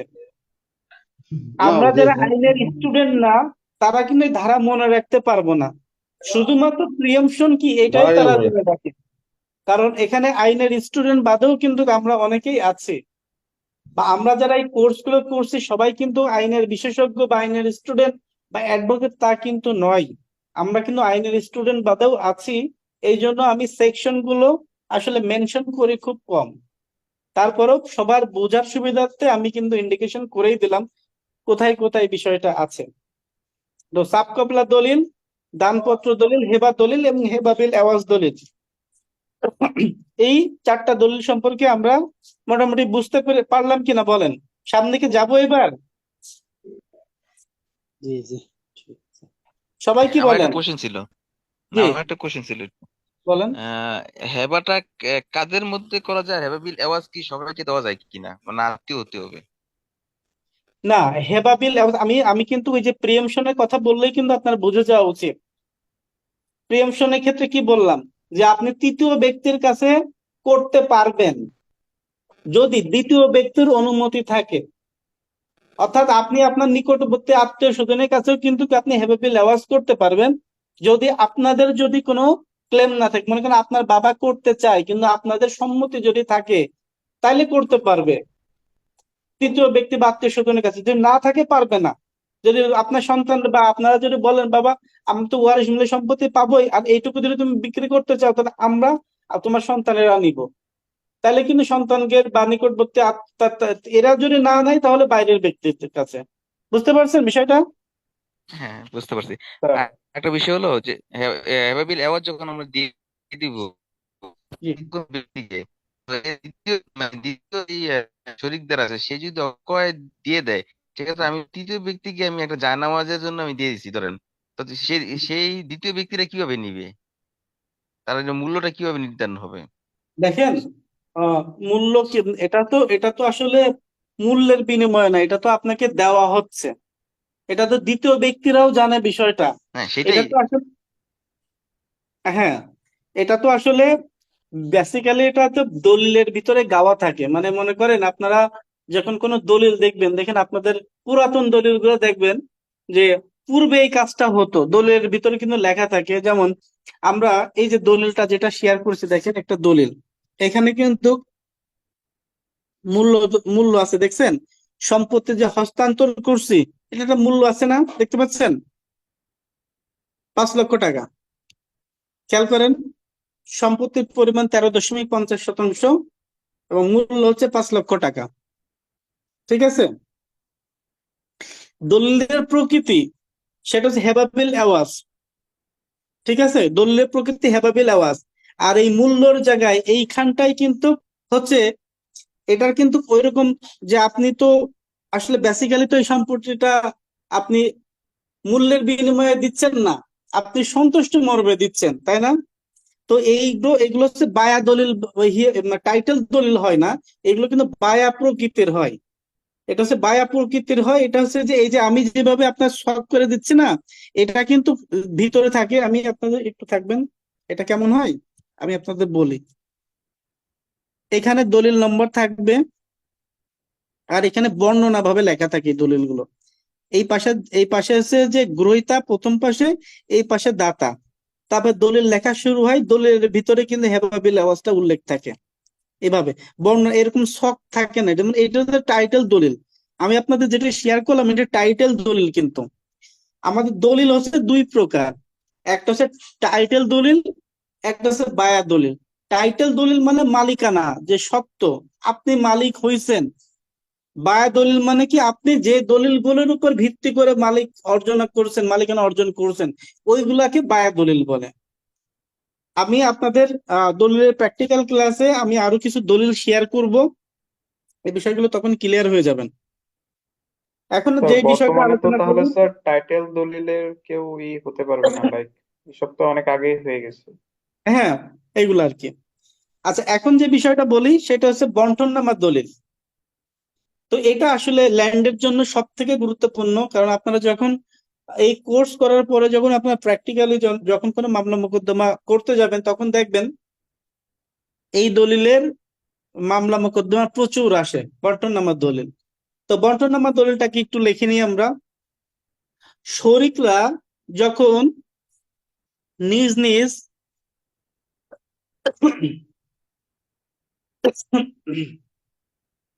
শরিকরা যখন নিজ নিজ সাহাম প্রাপ্ত হয়ে, সাহাম, সাহাম বানান কি, সয়াকার হ, হয়াকার ম, এভাবে লেখেন।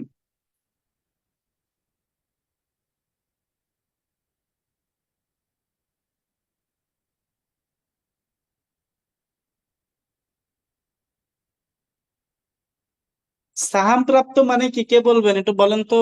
সাহাম প্রাপ্ত মানে কি, কে বলতে পারবেন? নির্দিষ্ট একটা অংশ মানে তার নামে আসা আর কি।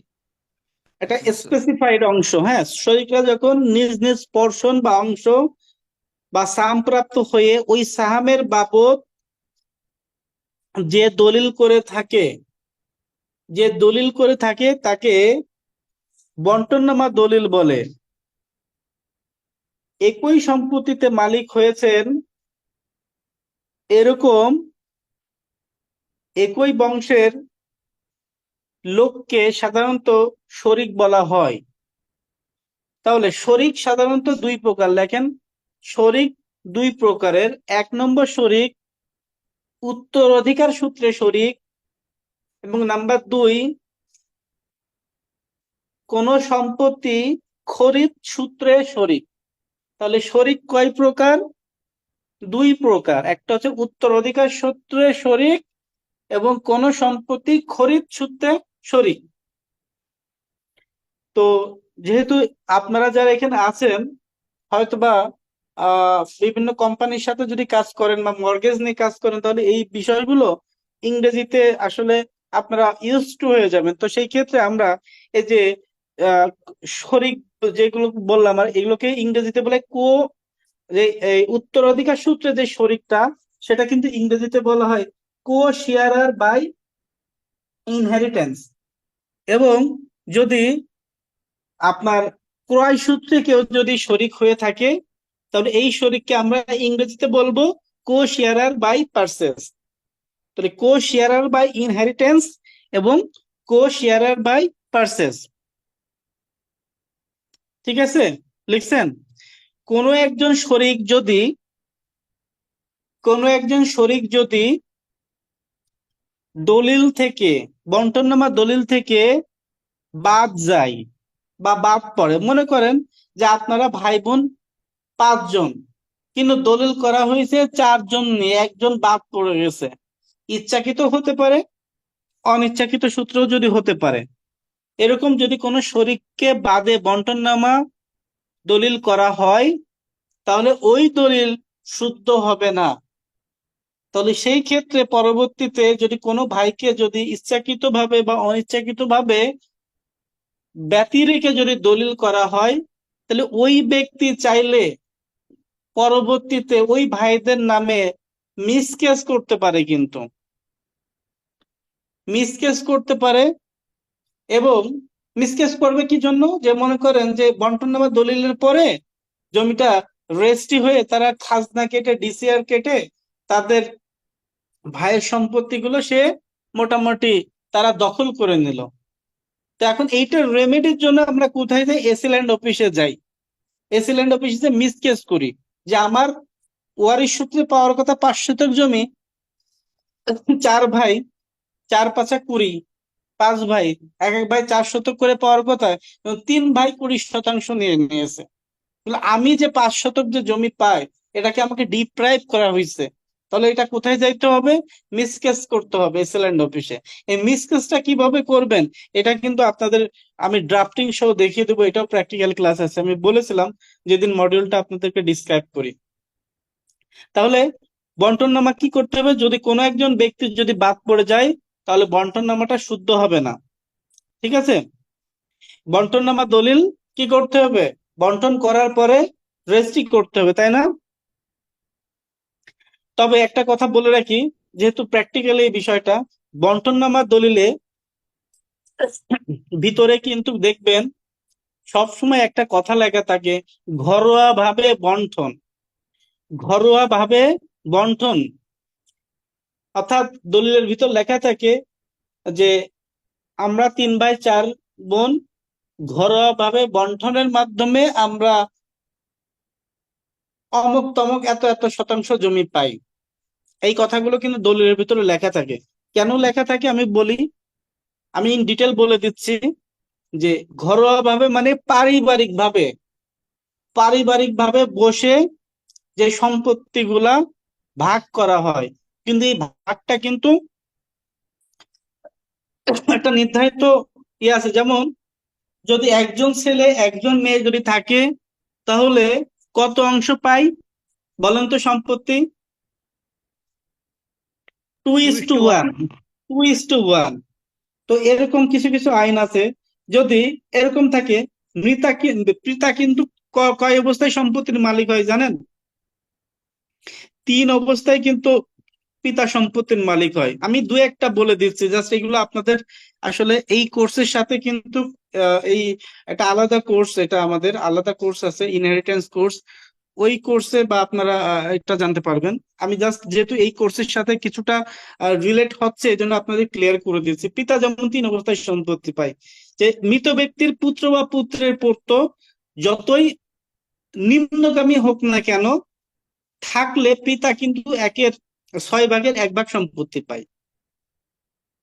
আবার যদি মৃত ব্যক্তির কোনো সন্তান বা সন্তান না থাকে, তাহলে পিতা কিন্তু রেজিডিয়ারি হিসেবে পায়। কেমন একটু বলি, তাহলে ক্লিয়ার হয়ে যাবে। পিতা বেসিক্যালি কতটুকু অংশ পাই বলেন তো? 6/1, তাই না?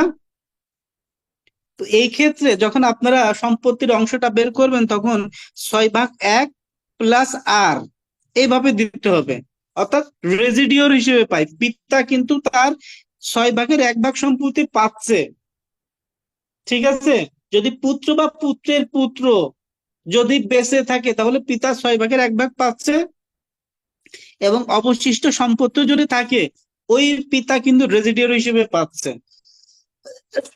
আসলে আমার কথাগুলো হয়তো আপনারা অনেকেই বুঝতে পারছেন না। বিষয়টা হচ্ছে যে ইনহেরিটেন্সের বিষয়। অর্থাৎ উত্তরাধিকারের বিষয়গুলো যদি আপনাদের যথেষ্ট জ্ঞান না থাকে, আমি যেই কথাগুলো এখন বলছি আপনাদের কিন্তু ক্লিয়ারলি মাথার মধ্যে ঢুকবে না। তো এই আর কি, তারপরেও যতটুকু আমি আমার কোর্সের ভিতরে যতটুকু লিমিটেড ততটুকুর ভিতরেই কিন্তু আপনাদের এই বিষয়টা কিন্তু আমি মোটামুটি একটা ডিসকাস করে দিচ্ছি। আপনারা যদি চান তাহলে আমি এটার কে কতটুকু অংশ পাবে এটা আমি আপনাদেরকে জাস্ট বলে দিতে পারি, আপনারা যদি চান। এটা কি বলে দিলে সুবিধা হবে? জি, সুবিধা হবে। যদি সুবিধা হয় তাহলে এটা হচ্ছে যে 12 জন তো সবাই সবাই যদি মতামত দেয় তাহলে আমি এটা আগামী ক্লাসে আপনাদের একটা লিস্ট দিয়ে দেবো। আপনাদের যদি সবার মতামত থাকে, সবার যদি মতামত থাকে, আর যদি মনে করেন যে না আপনারা পারবেন তাহলে তো আমি এটা বলবো না আর। স্যার ফারাইজের জি কথা স্যার, আগামী ক্লাসে বলতেছেন। দিয়ে দিন স্যার। ভালো হয় স্যার। আপনাদের সবার কি এটা দিলে ভালো হবে? জি স্যার, দিন হ্যাঁ স্যার। হ্যাঁ, ভালো হবে। জি স্যার, জি স্যার। দুই তিনজন বলছে কিন্তু সবাই বলছে না, জি তার জি মানে না সবাই না, পারবে। লাগবে, এটা লাগবে, স্যার দেন স্যার। অবশ্যই লাগবে। ওকে, এটা তাহলে আমি এটা আগামী ক্লাসে আপনাদেরকে আমি প্রোভাইড করে দেবো। এটা যদি এখন আমি বলে দিই তাহলে ক্লাসটা কিন্তু আজকে ক্লাসটা শেষ হবে না। সো এই জন্য আগামী ক্লাসে আমি আপনাদেরকে এটা আমি ডিসক্রাইব করে দিব। ওকে, তো তারপরে আমি যে বিষয়টা আপনাদের বলবো যে বাইনামা যে দলিল, এই বাইনামা দলিলটা কিন্তু আমি বললাম এটা কিন্তু অনেক এলাকায় বয়নামা বলে, বয়নামা। ঠিক আছে, খুবই হয়তোবা আপনাদের কাছে আনকমন লাগছে বয়নামা বলতেছে, কিন্তু এটা কিন্তু এই বিভিন্ন এলাকায় এই বয়নামা বলে। আর আমরা যারা সবাই সাধারণত যেটা যে জানি সেটা হচ্ছে বাইনামা। তো বাইনামা যে বিষয়টা কি আপনারা বুঝতেই পারছেন যে মূলত হচ্ছে কোনো একটা প্রপার্টির দাম 5 লাখ টাকা, কিন্তু আপনি কিছু টাকা অ্যাডভান্স দিয়ে সম্পত্তিটা নিজের নামে করে নিচ্ছেন এবং পরবর্তী রেজিস্ট্রির সময় বাদ বাকি টাকা দেওয়া, এটাকেই বলে হচ্ছে বাইনামা। অর্থাৎ আপনি যেই টাকাটা দিচ্ছেন ওই টাকা দিয়ে আপনি সম্পত্তির কি মালিক হয়ে যাচ্ছেন, মানে আংশিক মালিক, মানে পুরোপুরি না। যখন জমি রেজিস্ট্রি করবে তখন কিন্তু আপনি মালিক হবেন। এখন কথা হচ্ছে বাইনামা দলিলটাকে রেজিস্ট্রি করা লাগে কিনা, হিয়ার ইজ দ্য কোশ্চেন। বাইনামা দলিল কি রেজিস্ট্রি করা লাগে কিনা কে বলবেন বলেন তো? জি স্যার, রেজিস্ট্রি করা লাগে স্যার। রেজিস্ট্রি করা রেজিস্ট্রি লাগবে। করা লাগে। পূর্বে কি বাইনামা দলিল রেজিস্ট্রি করা লাগতো? জি না স্যার, জি না। Thank you so much. তো এই 2007 বাইনামা সালের দলিল, জি বলেন। রেজিস্ট্রেশন অ্যাক্ট অ্যামেন্ডমেন্ট 2004 সালের পর আর কি করতে হয়। রাইট, তা বাইনামা দলিলটা আসলে পূর্বে রেজিস্ট্রি করার কোনো বিধান ছিল না, কিন্তু এখন বাইনামা দলিলটা রেজিস্ট্রি করতে হয়।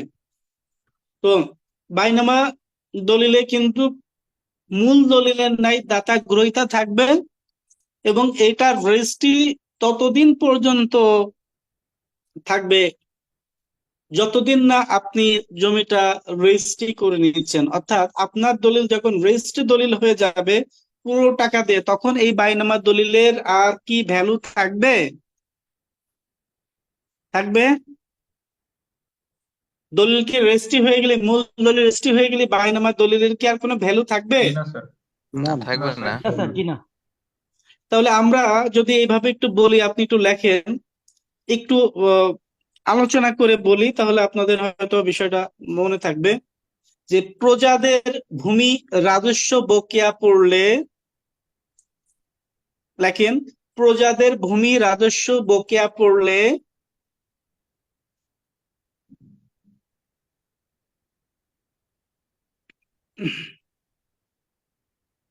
লিখছেন, প্রজাদের ভূমি রাজস্ব বকেয়া পড়লে উপরস্থ মালিকেরা আদালতে খাজনার নালিশ করে ডিক্রি পাঠাতেন। আমি কিন্তু আগের কথা বলতেছি, এটা প্রাচীন যুগে যাচ্ছি আর কি, প্রসিডিউরটা বলে দিচ্ছি। তো প্রজাদের এই যে জমিদারি প্রজা, এই জমিদারি প্রজাস্বত্ব কবে বিলুপ্ত হয় কেউ বলতে পারবেন? কোন আইনের মাধ্যমে? স্পেশাল সেটা SA act 1950 state acquisition act যেটাকে বলে STT act, state acquisition and tenancy act 1950, তাই না? ওকে, তাই জমিদারি ও প্রজাস্বত্ব আইন 1950 সালের মাধ্যমে এই জমিদারি প্রজাস্বত্ব কিন্তু বিলুপ্ত হয়। এই জমিদারি প্রজাস্বত্ব বিলুপ্ত হওয়ার পর আমাদের একটা রেকর্ড হয়, ভূমি জরিপ হয়। সেই জরিপটার নাম আমি কিন্তু বলেছিলাম দ্বিতীয় ক্লাসে। বলেন তো এসে কি? Record SA record. SA, thank you so much. SA record. SA রেকর্ডটা কি সঠিক ছিল? জনমতে সঠিক না ছিল? সঠিক না স্যার, সঠিক কেন ছিল সঠিক না। সঠিক ছিল না। ছিল না? কেন সঠিক ছিল না? অল্প দ্রুত স্যার, সময় এটা অফিসে দ্রুত বসে সময়ের কাজ মধ্যে করতে হয়েছে তো। অল্প সময় মাত্র। Right, exactly. দেখেছেন আপনারা যারা অ্যান্সার করছেন, খুবই থ্যাংক ইউ সো মাচ। আপনারা স্টাডি করছেন, ভালো লাগছে। যে আমি বলেছিলাম যে এসএ রেকর্ডটা আসলে জমিদারি প্রজাস্বত্ব বিলুপ্ত হওয়ার সাথে সাথেই করা হয়। ওই সময় প্রজাদের জমিগুলো জমিদারদের কাছে দীর্ঘদিন ধরে ছিল জমিদারদের দখলে, এবং জমিদারি প্রজাস্বত্ব বিলুপ্ত হওয়ার সাথে সাথে এই জমিগুলো স্ক্যাটার্ড অবস্থায় থাকে, বিচ্ছিন্ন অবস্থায় স্ক্যাটার্ড অবস্থায় থাকে। স্ক্যাটার্ড মানে কি? বিচ্ছিন্ন অবস্থায়, পরিত্যক্ত অবস্থায় থাকে, এবং প্রজারা তাদের মালিকানা কি পাচ্ছিল না, বা ওই সময় প্রজাদের মালিকানা তাদের ছিল না। ওই সময় বঙ্গীয় প্রজা বা বঙ্গীয় সরকার কি করলো? প্রজাদের মালিকানা ফেরত দেওয়ার জন্য তড়িঘড়ি করে একটা জরিপ পরিচালনা করলো, আর সেই জরিপটাকে বলা হয় এসএ জরিপ। এবং তড়িঘড়ি করে কোনো একটা কাজ করলে স্বাভাবিকভাবে সেই জিনিসটা ভুল হতে পারে। এসএ রেকর্ডও তার ব্যতিক্রম ছিল না। এসএ রেকর্ডটা ভুলে ভরা ছিল, যার কারণে পরবর্তীতে আর একটা রেকর্ড আসে। সেই রেকর্ডটার নাম কি? RS record, RS record, thank you so revisional much. Record. Revisional record, thank you so much. তো এই হলো কাহিনী, বুঝতেই পারছেন। মাশাআল্লাহ, আপনারা মোটামুটি পড়াশোনা করছেন।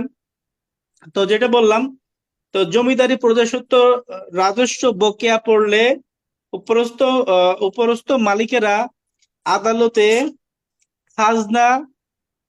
খাজনার নালিশ করে ডিক্রি করতেন। প্রজা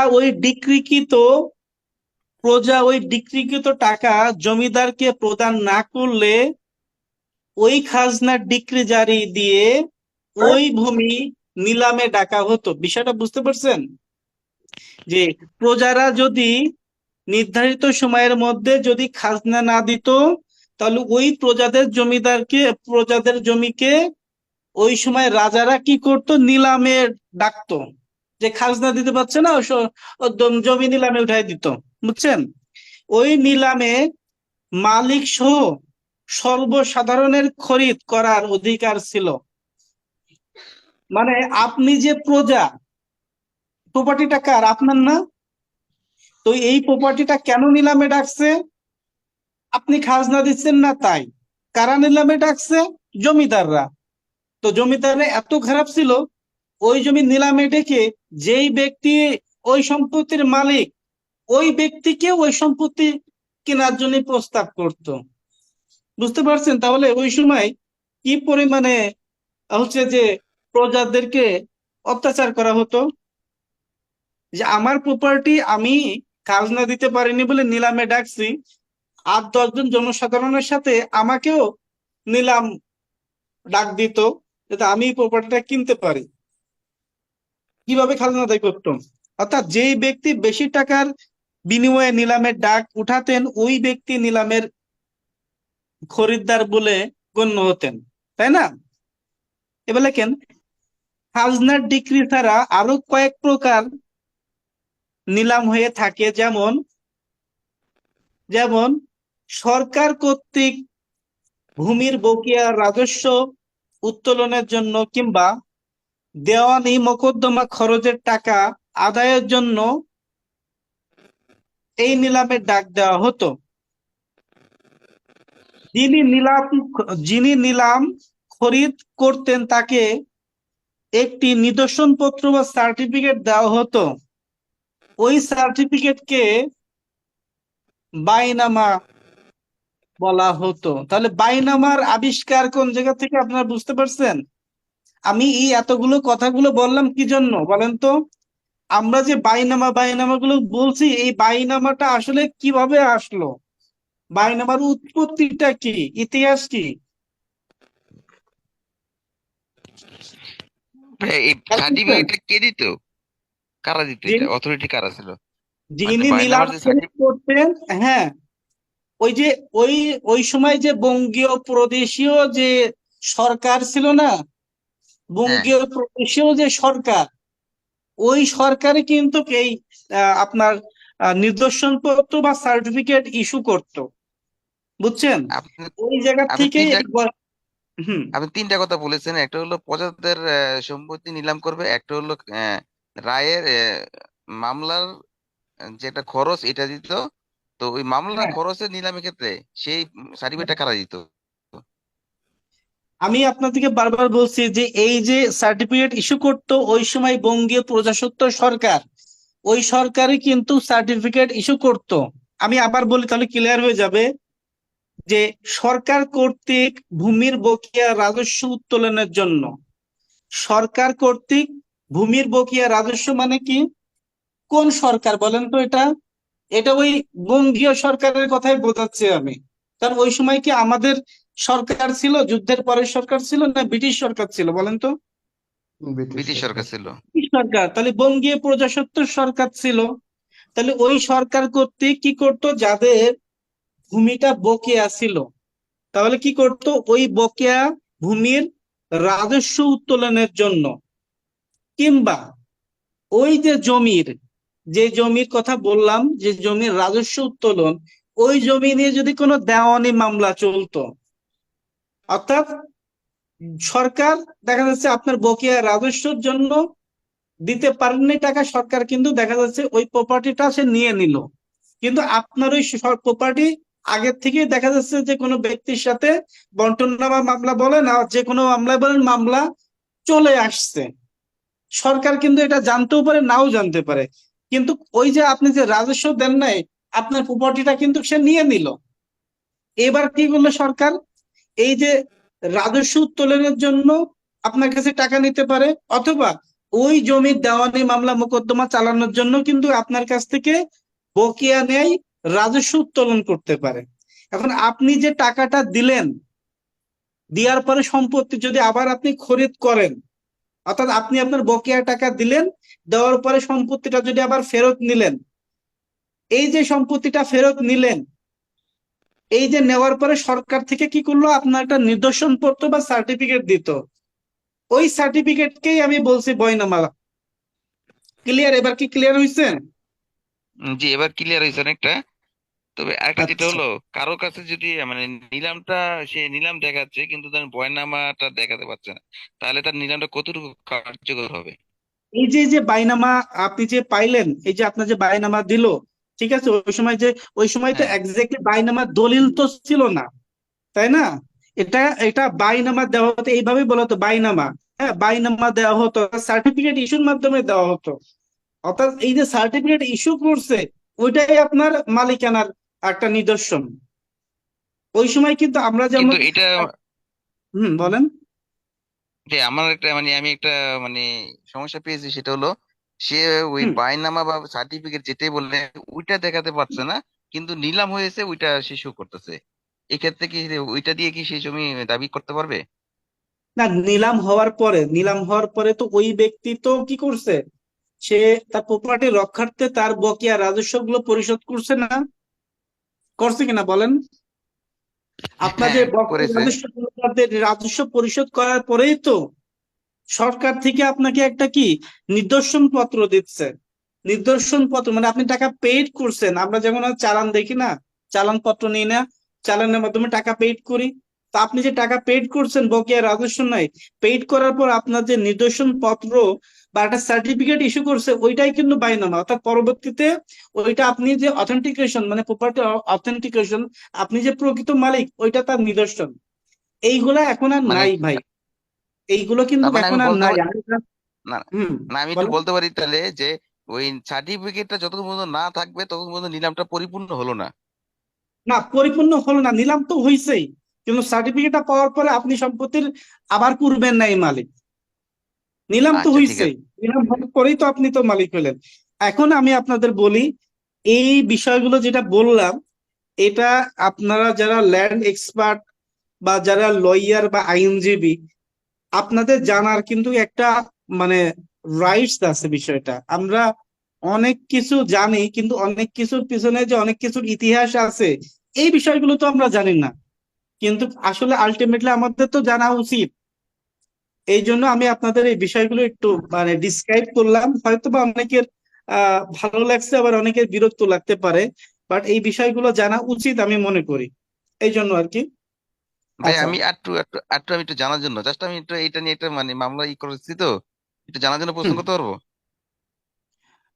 ব্যক্তিগত যদি আমি আপনাদের বলি যে না না ক্লাস রিলেটেড, আমি বলি না না আপনাদের যদি ফার্দার যদি কোনো কোশ্চেন থাকে, কারণ আপনাদের কোশ্চেন গুলো করলে তো আমি আসলে ক্লাসটা শেষ করতে পারবো না। আমি বলি যে আপনারা আপনাদের যদি ইন্ডিভিজুয়াল কোনো কোশ্চেন থাকে, তাহলে পরে ক্লাস আফটার ক্লাস শেষে আপনারা আপনাদের পরিচালক মহোদয়কে কোশ্চেন গুলো লিখে দেবেন। আমি আপনাদের প্রত্যেকটা প্রশ্নেরই উত্তর দিব, সমাধান করব, বাট আমি চাচ্ছি না ক্লাসের ভিতরে।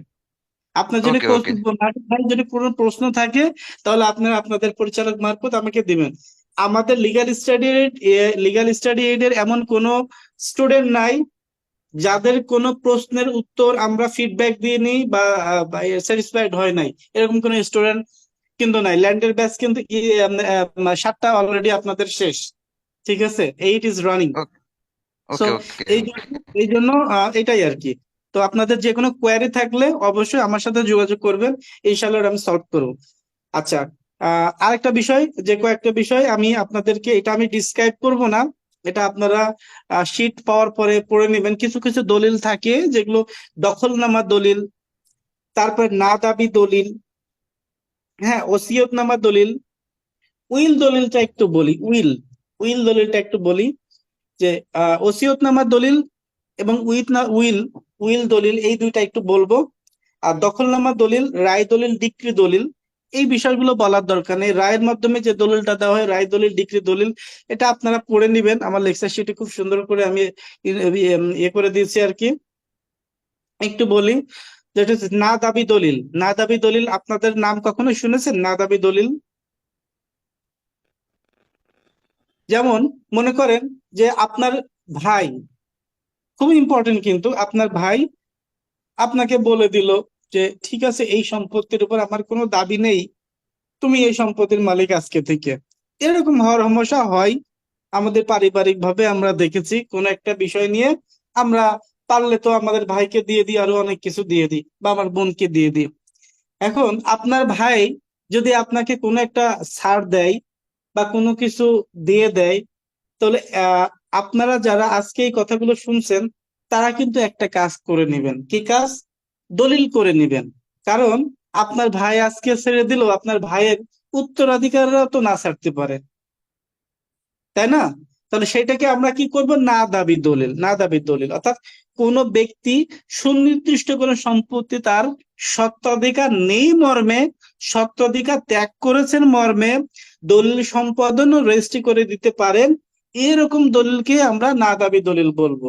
তাহলে আপনাদের ফ্যামিলি রিলেটেড বা কোনো ব্যক্তি যদি আপনাদের কাছে পরামর্শ নিতে আসে, এই রিলেটেড কোনো যদি হয় ইস্যু থাকে, তাহলে আপনারা অবশ্যই তাদেরকে পরামর্শ দিবেন, অবশ্যই না দাবি দলিল করতে হবে।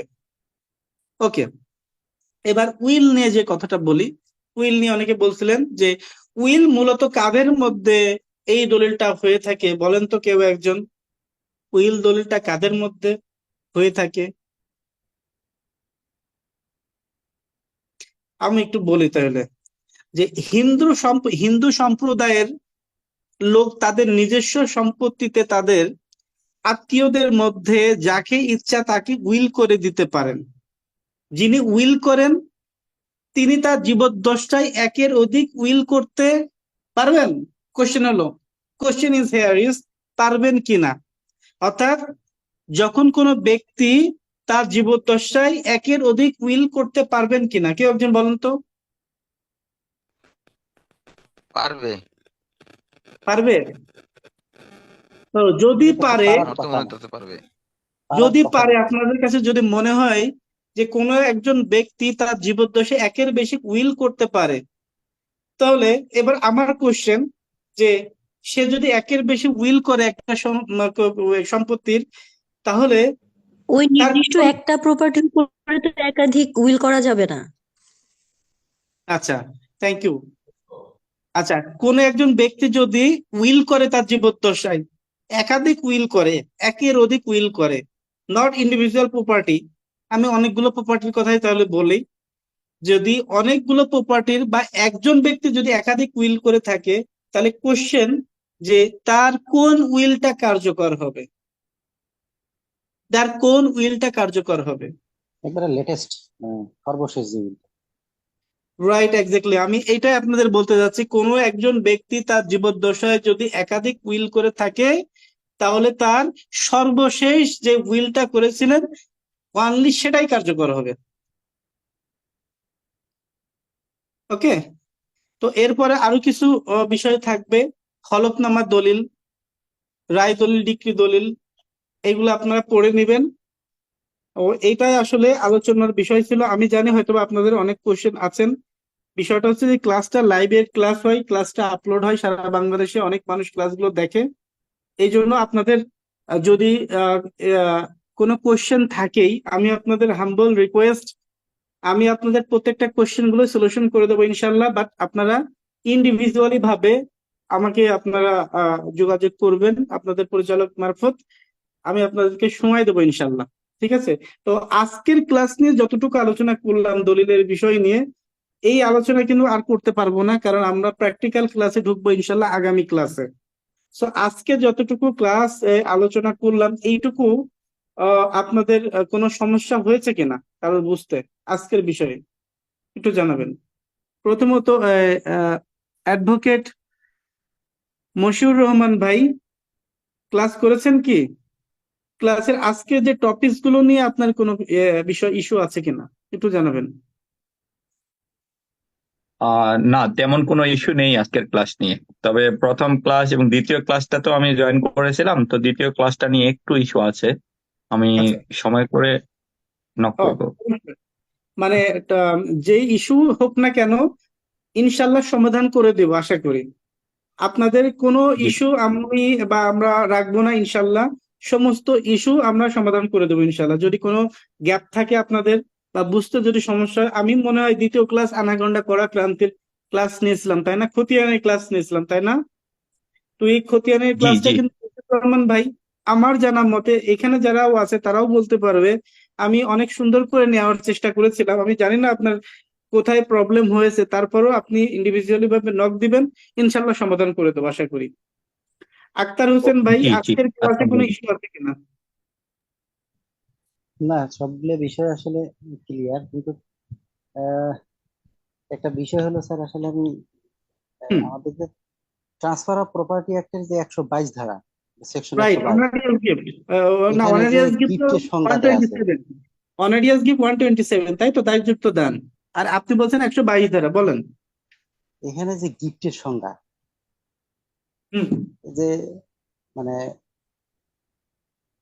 মানে ভলান্টারিলি যদি কেউ উম, করে without consideration 1 person to another person, তাহলেই সেটা গিফট হয়ে যাবে।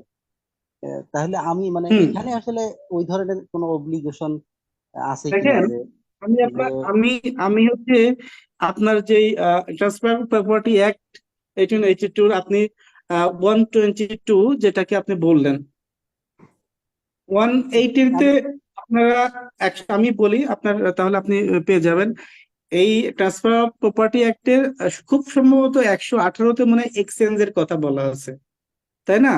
এবং এক্সচেঞ্জটা এবং 122-এ বলা আছে গিফটের কথা, দান। এবং 123-তে বলা আছে দেখবেন দান যেভাবে কার্যকর করা হয়। তো আপনার কোশ্চেনটা হচ্ছে যে, এবার করুন, আমি বলে দিচ্ছি, কোশ্চেন হ্যাঁ, না, করেন আগে। কোশ্চিনটা হলো মানে এখানে তো অব্লিগেশন এই ধরনের আসলে দেখতেছি না, যে আসলে কোনো ব্যক্তি তার সকল সম্পদ গিফট করতে পারবে না, কিন্তু কোনো কোর্টের রায় বা আদার্স অন্য কোনো এই ধরনের কোনো কিছু ডিসিশন আছে কিনা যে একজন ব্যক্তি তার সম্পদ মানে পুরো সম্পদ গিফট করতে পারবে না। না এটা একটা আপনার আমার কাছে বিষয়টা একটু আমি কনফিউশন হয়ে গেছে। আপনার বিষয়টা এখানে বিষয়টা হচ্ছে কয়েকটা আইনের কন্ট্রাডিকশন চলে আসে। যেমন যে আপনি যদি ওই ট্রান্সফার অফ প্রপার্টি অ্যাক্ট যেটা বললেন, সেটাই কিন্তু 122-তে বলা হয়েছে যে গিফটের বিষয় হচ্ছে দান হচ্ছে প্রতিদান ছাড়া, উইদাউট এনি কনসিডারেশন, কোন একটা নির্দিষ্ট বিদ্যমান স্থাবর বা স্থাবর সম্পত্তি হস্তান্তরকে বোঝায় দান। এটা কোথায় বলা আছে? Section 122 under transfer of property act 1882। আবার ওই আইনেই কিন্তু দেখেন বলা আছে দান কিভাবে গ্রহণ করতে হয়। দেখবেন আপনার ইলাস্ট্রেশনের মধ্যে আছে দান কিভাবে কার্যকর হয়, অর্থাৎ দাতা জীবিত এবং দান করতে সক্ষম থাকা অবস্থায় দান গ্রহণ করতে হয়, এবং দান গ্রহণের পূর্বে দাতা গ্রহীতা মারা গেলে ওই দান বাতিল হয়ে যাবে। এখানে পুরা সম্পত্তির বিষয়ে বা কোনো কিছু বিষয়ে কিন্তু ওইভাবে ক্লিয়ারলি কোনো কিছুই তো বলা নাই। এখন কয়েকটা আইনে কনফ্লিক্ট হয়। যেমন বিষয়টা হচ্ছে যে আমরা সাধারণত কি দেখেছি বলেন, উইল দানের ক্ষেত্রে, যে দানের ক্ষেত্রে আমরা সাধারণত যেটা জানি বা উইলের ক্ষেত্রে 1/3 একজন বাবা পুরা সম্পত্তি চাইলে কিন্তু তার সন্তানদের মানে ডিপ্রাইভ করে পুরা সম্পত্তি চাইলে দান করতে পারে না। আবার আপনি যেই ট্রান্সফার অফ প্রপার্টির কথা বললেন, চাইলে পুরা করতে পারে। কয়েকটা আইনের কনফ্লিক্ট, কিন্তু আপনি যদি মনে করেন যে পুরা আইন মনে করেন যে মানে ট্রান্সফার অফ প্রপার্টি ধরেই যদি আপনি পুরো সম্পত্তি দান করে দেন, কারণ কিন্তু বলাই আছে 122-তে, তাই না? দান করতে পারে পুরা সম্পত্তি। এটা কোন আইনে বলা আছে? Transfer property act. কিন্তু অন্য আইনে কিন্তু বলছে যে সম্পত্তি সন্তানকে দিতেই হবে, সন্তানদের হক কিন্তু বঞ্চিত করা যাবে না। তাহলে সেই ক্ষেত্রে এই বিভিন্ন আইনের রেফারেন্স করে যখন কোনো ব্যক্তি মামলা মোকদ্দমায় যায়, তখন কিন্তু এই পুরো প্রপার্টিটা কিন্তু আলটিমেটলি অ্যাবসলিউটলি তখন কোর্ট কিন্তু ইনস্ট্রাকশন দেয় আপনি চাইলেই দান করতে পারবেন না without deprive of your family person. আপনি যেটা বলেছেন ভাই, আক্তার ভাই, ওটা ঠিক আছে, কিন্তু আপনি রেফারেন্স দেখাইছে আইন, কিন্তু আসলে আলটিমেটলি কিন্তু যত রেফারেন্স দেখেন না কেন, সন্তানদেরকে আপনি ডিপ্রাইভ করতেই পারবেন না, আসলেই পারবেন না। ইকুইটির একটা ইয়ে আসে, অ্যাপ্লিকেশন আসে। কনফ্লিক্ট হয়ে যায় আইনের, বুঝছেন? এখানে কিছু করার নাই। তারপর দেখেন আপনি যদি এই কথাই বলেন, আবার 123 এটার দান কিভাবে কার্যকর করা হয়, তাহলে এখানেও কিন্তু অন্য আইনের মতো, জেনারেল আইনের মতো কিন্তু ট্রান্সফার অফ প্রপার্টিতেও কিন্তু দেখবেন বলা থাকবে যে অবশ্যই দলিল রেজিস্ট্রি করতে হবে এবং দাতা ও তার পক্ষ হতে স্বাক্ষরিত দুইজন সাক্ষী দ্বারা প্রত্যায়িত হতে হবে। দেখেন তো লেখা আছে কিনা, আমি যেটা বললাম আছে কিনা? অবশ্যই আছে, ডেফিনেটলি আছে। তো এই আইনগুলো কিন্তু আমি মানে আপনি ট্রান্সফার অফ প্রপার্টি বলেন, আর হচ্ছে যে আপনি মুসলিম অর্ডিন্যান্স 1961 বলেন, ফ্যামিলি অর্ডিন্যান্স 1985 বলেন, এই প্রত্যেকটা আইন কিন্তু আমার মাথার মধ্যে একদম আমি বলে দিতে পারবো কোথায় কি আছে। কিন্তু আমি কিন্তু জানি বিষয়টা হচ্ছে যে আমি অনেক সময় আমি যদি বলি এক আইনের সাথে এক আইন কনফ্লিক্ট হয়ে যাবে, এই জন্য আমি আইনগুলো কখনো অ্যাকুমুলেট করি না। এটা হলো মেন বিষয়। আর নর্মালি হলো যাই হোক, সমাজ মধ্যেও এটাই একটা মানে বেশি প্রচলন আমার মনে হয়, অনেক মানে ম্যাক্সিমাম তাই শোনা হয় যে গিফট সব সম্পত্তি করা যায় কিন্তু উইল করা যায় না। হ্যাঁ, হ্যাঁ, আবার গিফটের এরকমই বিষয় একটা যেটা বললেন, প্রচলিত। আবার গিফটের বিষয় যেটা বললেন, এখানে কথা বললে অনেক কথা বলা যায়। গিফটের বিষয় যেটা বললেন, তাহলে যদি আপনি ট্রান্সফার অফ প্রপার্টিতে যান, তাহলে ওখানে 127-এ দেখবেন অনারিয়াস গিফট, দায়যুক্ত দান বলে একটা কথা আছে। অর্থাৎ আপনি কোনো যদি দান দেন, মানে দান করতে যান, সেটা আপনার ভালো দানও নিতে হবে, এটা যদি কোনো লাইবিলিটিস থাকে সেটাও অ্যাকসেপ্ট করতে হবে। তো এখন যদি আইনের রেফারেন্স দেখেন, ওই যে বললাম না, আপনার ট্রান্সফার অফ প্রপার্টি বলেন, আর হচ্ছে যে মুসলিম অর্ডিন্যান্স 1961 বলেন, ফ্যামিলি অর্ডিন্যান্স 1985 বলেন, ইনহেরিটেন্স বলেন, আর এই প্রত্যেকটা আইন কিন্তু কোথায় কি আছে বলা, সেটা কিন্তু একদম আমি বলে দিতে পারবো। আপনি কোন ধারায় কি আছেন ট্রান্সফার অফ প্রপার্টি অ্যাক্টে, আমি কিন্তু বলে না দিতে না, পারবো। আমি তো কন্ট্রাক্ট অ্যাক্ট 1872 কোথায় কি আছে এটা আমি বলে দিতে পারবো, কোথায় কি আছে। কিন্তু আইনের রেফারেন্স গুলো আমি আসলে ক্লাস নেওয়ার সময় টানি না, কনফ্লিক্ট হয়ে যায়। এক একটা আইনে এক এক রকম কথা বলা আছে, কনফিউজড হয়ে যাবেন আপনি। এই জন্য আমি এইগুলো নিয়ে বিতর্ক করি না। কিন্তু আমি একদম মানে এজ এ জেনারেল সেন্সে সবসময় কথা বলি যে আপনি আপনার পুরো সম্পত্তি আপনি দান করে দেখাই দেন না কেন, আপনার ওয়ারিশরা আপনার কি করে দেখেন, এটা আপনি পারবেন? পারবেন না কিন্তু। না দিস না ইজ দ্য ওইগুলো আর ফ্যাক্ট। কি প্র্যাকটিক্যাল হয়তো বা প্র্যাকটিক্যাল ক্ষেত্রে হলো এক ধরনের আইনে আছে, ওইটাই, প্র্যাকটিক্যালি দিস গেলে ইজ আপনি দ্য পারবেন। ফ্যাক্ট, এটাই আর কি। তো আজকে ক্লাসটা এই পর্যন্তই ছিল। তারিক ভাই, ক্লাস ওকে, কেমন থ্যাংক ইউ। লাগছে ওভারঅল বলে একটু জানাবেন, বুঝতে পেরেছেন কিনা? জি, বুঝতে পেরেছি, ভালো লেগেছে। মেহেদী হাসান ভাই, কোনো সমস্যা? মাহাদি হাসান ভাই, কোনো সমস্যা ক্লাসে? টপিকস গুলো কি বুঝতে পেরেছেন কিনা? মাহবুব ভাই, আজকের জি ভাই, টপিক বুঝতে পেরেছি। হ্যাঁ, বুঝতে আচ্ছা, পেরেছি, ভালো লেগেছে। তো কিছু জয়নাব, কোশ্চেন ছিল, এই কোশ্চেন গুলো অ্যান্সার আর কি আমার পাওয়ার দরকার ছিল। কোশ্চেন গুলো অবশ্যই করুন, পার্সোনালি করেন ভাই, ঠিক আছে? Class okay. শেষ, আজকে আর কোনো উত্তর দিতে পারবো না। আগামী ক্লাসে আপনাদের হচ্ছে প্র্যাকটিক্যাল দলিলের ক্লাস হবে। আমি আফটার ক্লাস আপনাদের আমি অবশ্যই সফট কপি দিয়ে দিব। আমি যদি এখানে এই অনলাইন প্ল্যাটফর্মেই বলেন আর ফিজিক্যালি যদি আপনারা ক্লাস করেন, আমি যদি আপনাদের প্ল্যাটফর্ম ছেড়ে দিই, তাহলে আপনাদের হাজার হাজার কোশ্চেন করবেন ক্লাসের ভিতরে, ক্লাস 4-5 ঘন্টা হয়ে যাবে। এই জন্য আমি আসলে লাইভ ক্লাসে কোশ্চেন অ্যালাউ করি না এখন আর। আফটার আমাদের পঞ্চম ব্যাচের পর থেকে এই ঝামেলাগুলো হচ্ছে আমি দেখলাম, ফিফথ ব্যাচের পর থেকে। এই জন্য আমি ইন্ডিভিজুয়ালি ভাবে আপনাদের যে প্রবলেম গুলো আছে অবশ্যই আপনারা আপনার পরিচালক মহোদয়কে লিখিতভাবে দিবেন। যত প্রবলেমই থাক, সেটা 2টা 4টা 5টা 10টা, কোনো সমস্যা নেই। হয়তোবা আমার এটা সিন করতে সময় লাগতে পারে বা দেখতে সময় লাগতে পারে, আমি যখনই সুযোগ পাবো প্রত্যেকটা বিষয় আপনাদের আমি ইস্যু সলভ করে দেবো। এটাই আর ক্লিয়ার। তো আজকের মতো তাহলে ক্লাস এখানেই শেষ করে দিই। আগামী ক্লাসে অবশ্যই থাকবেন, কারণ প্র্যাকটিক্যাল ক্লাস হবে। সে পর্যন্ত সবাই সুস্থ থাকবেন, আমার জন্য দোয়া করবেন। সবাইকে আসসালামু আলাইকুম। আসসালামু আলাইকুম।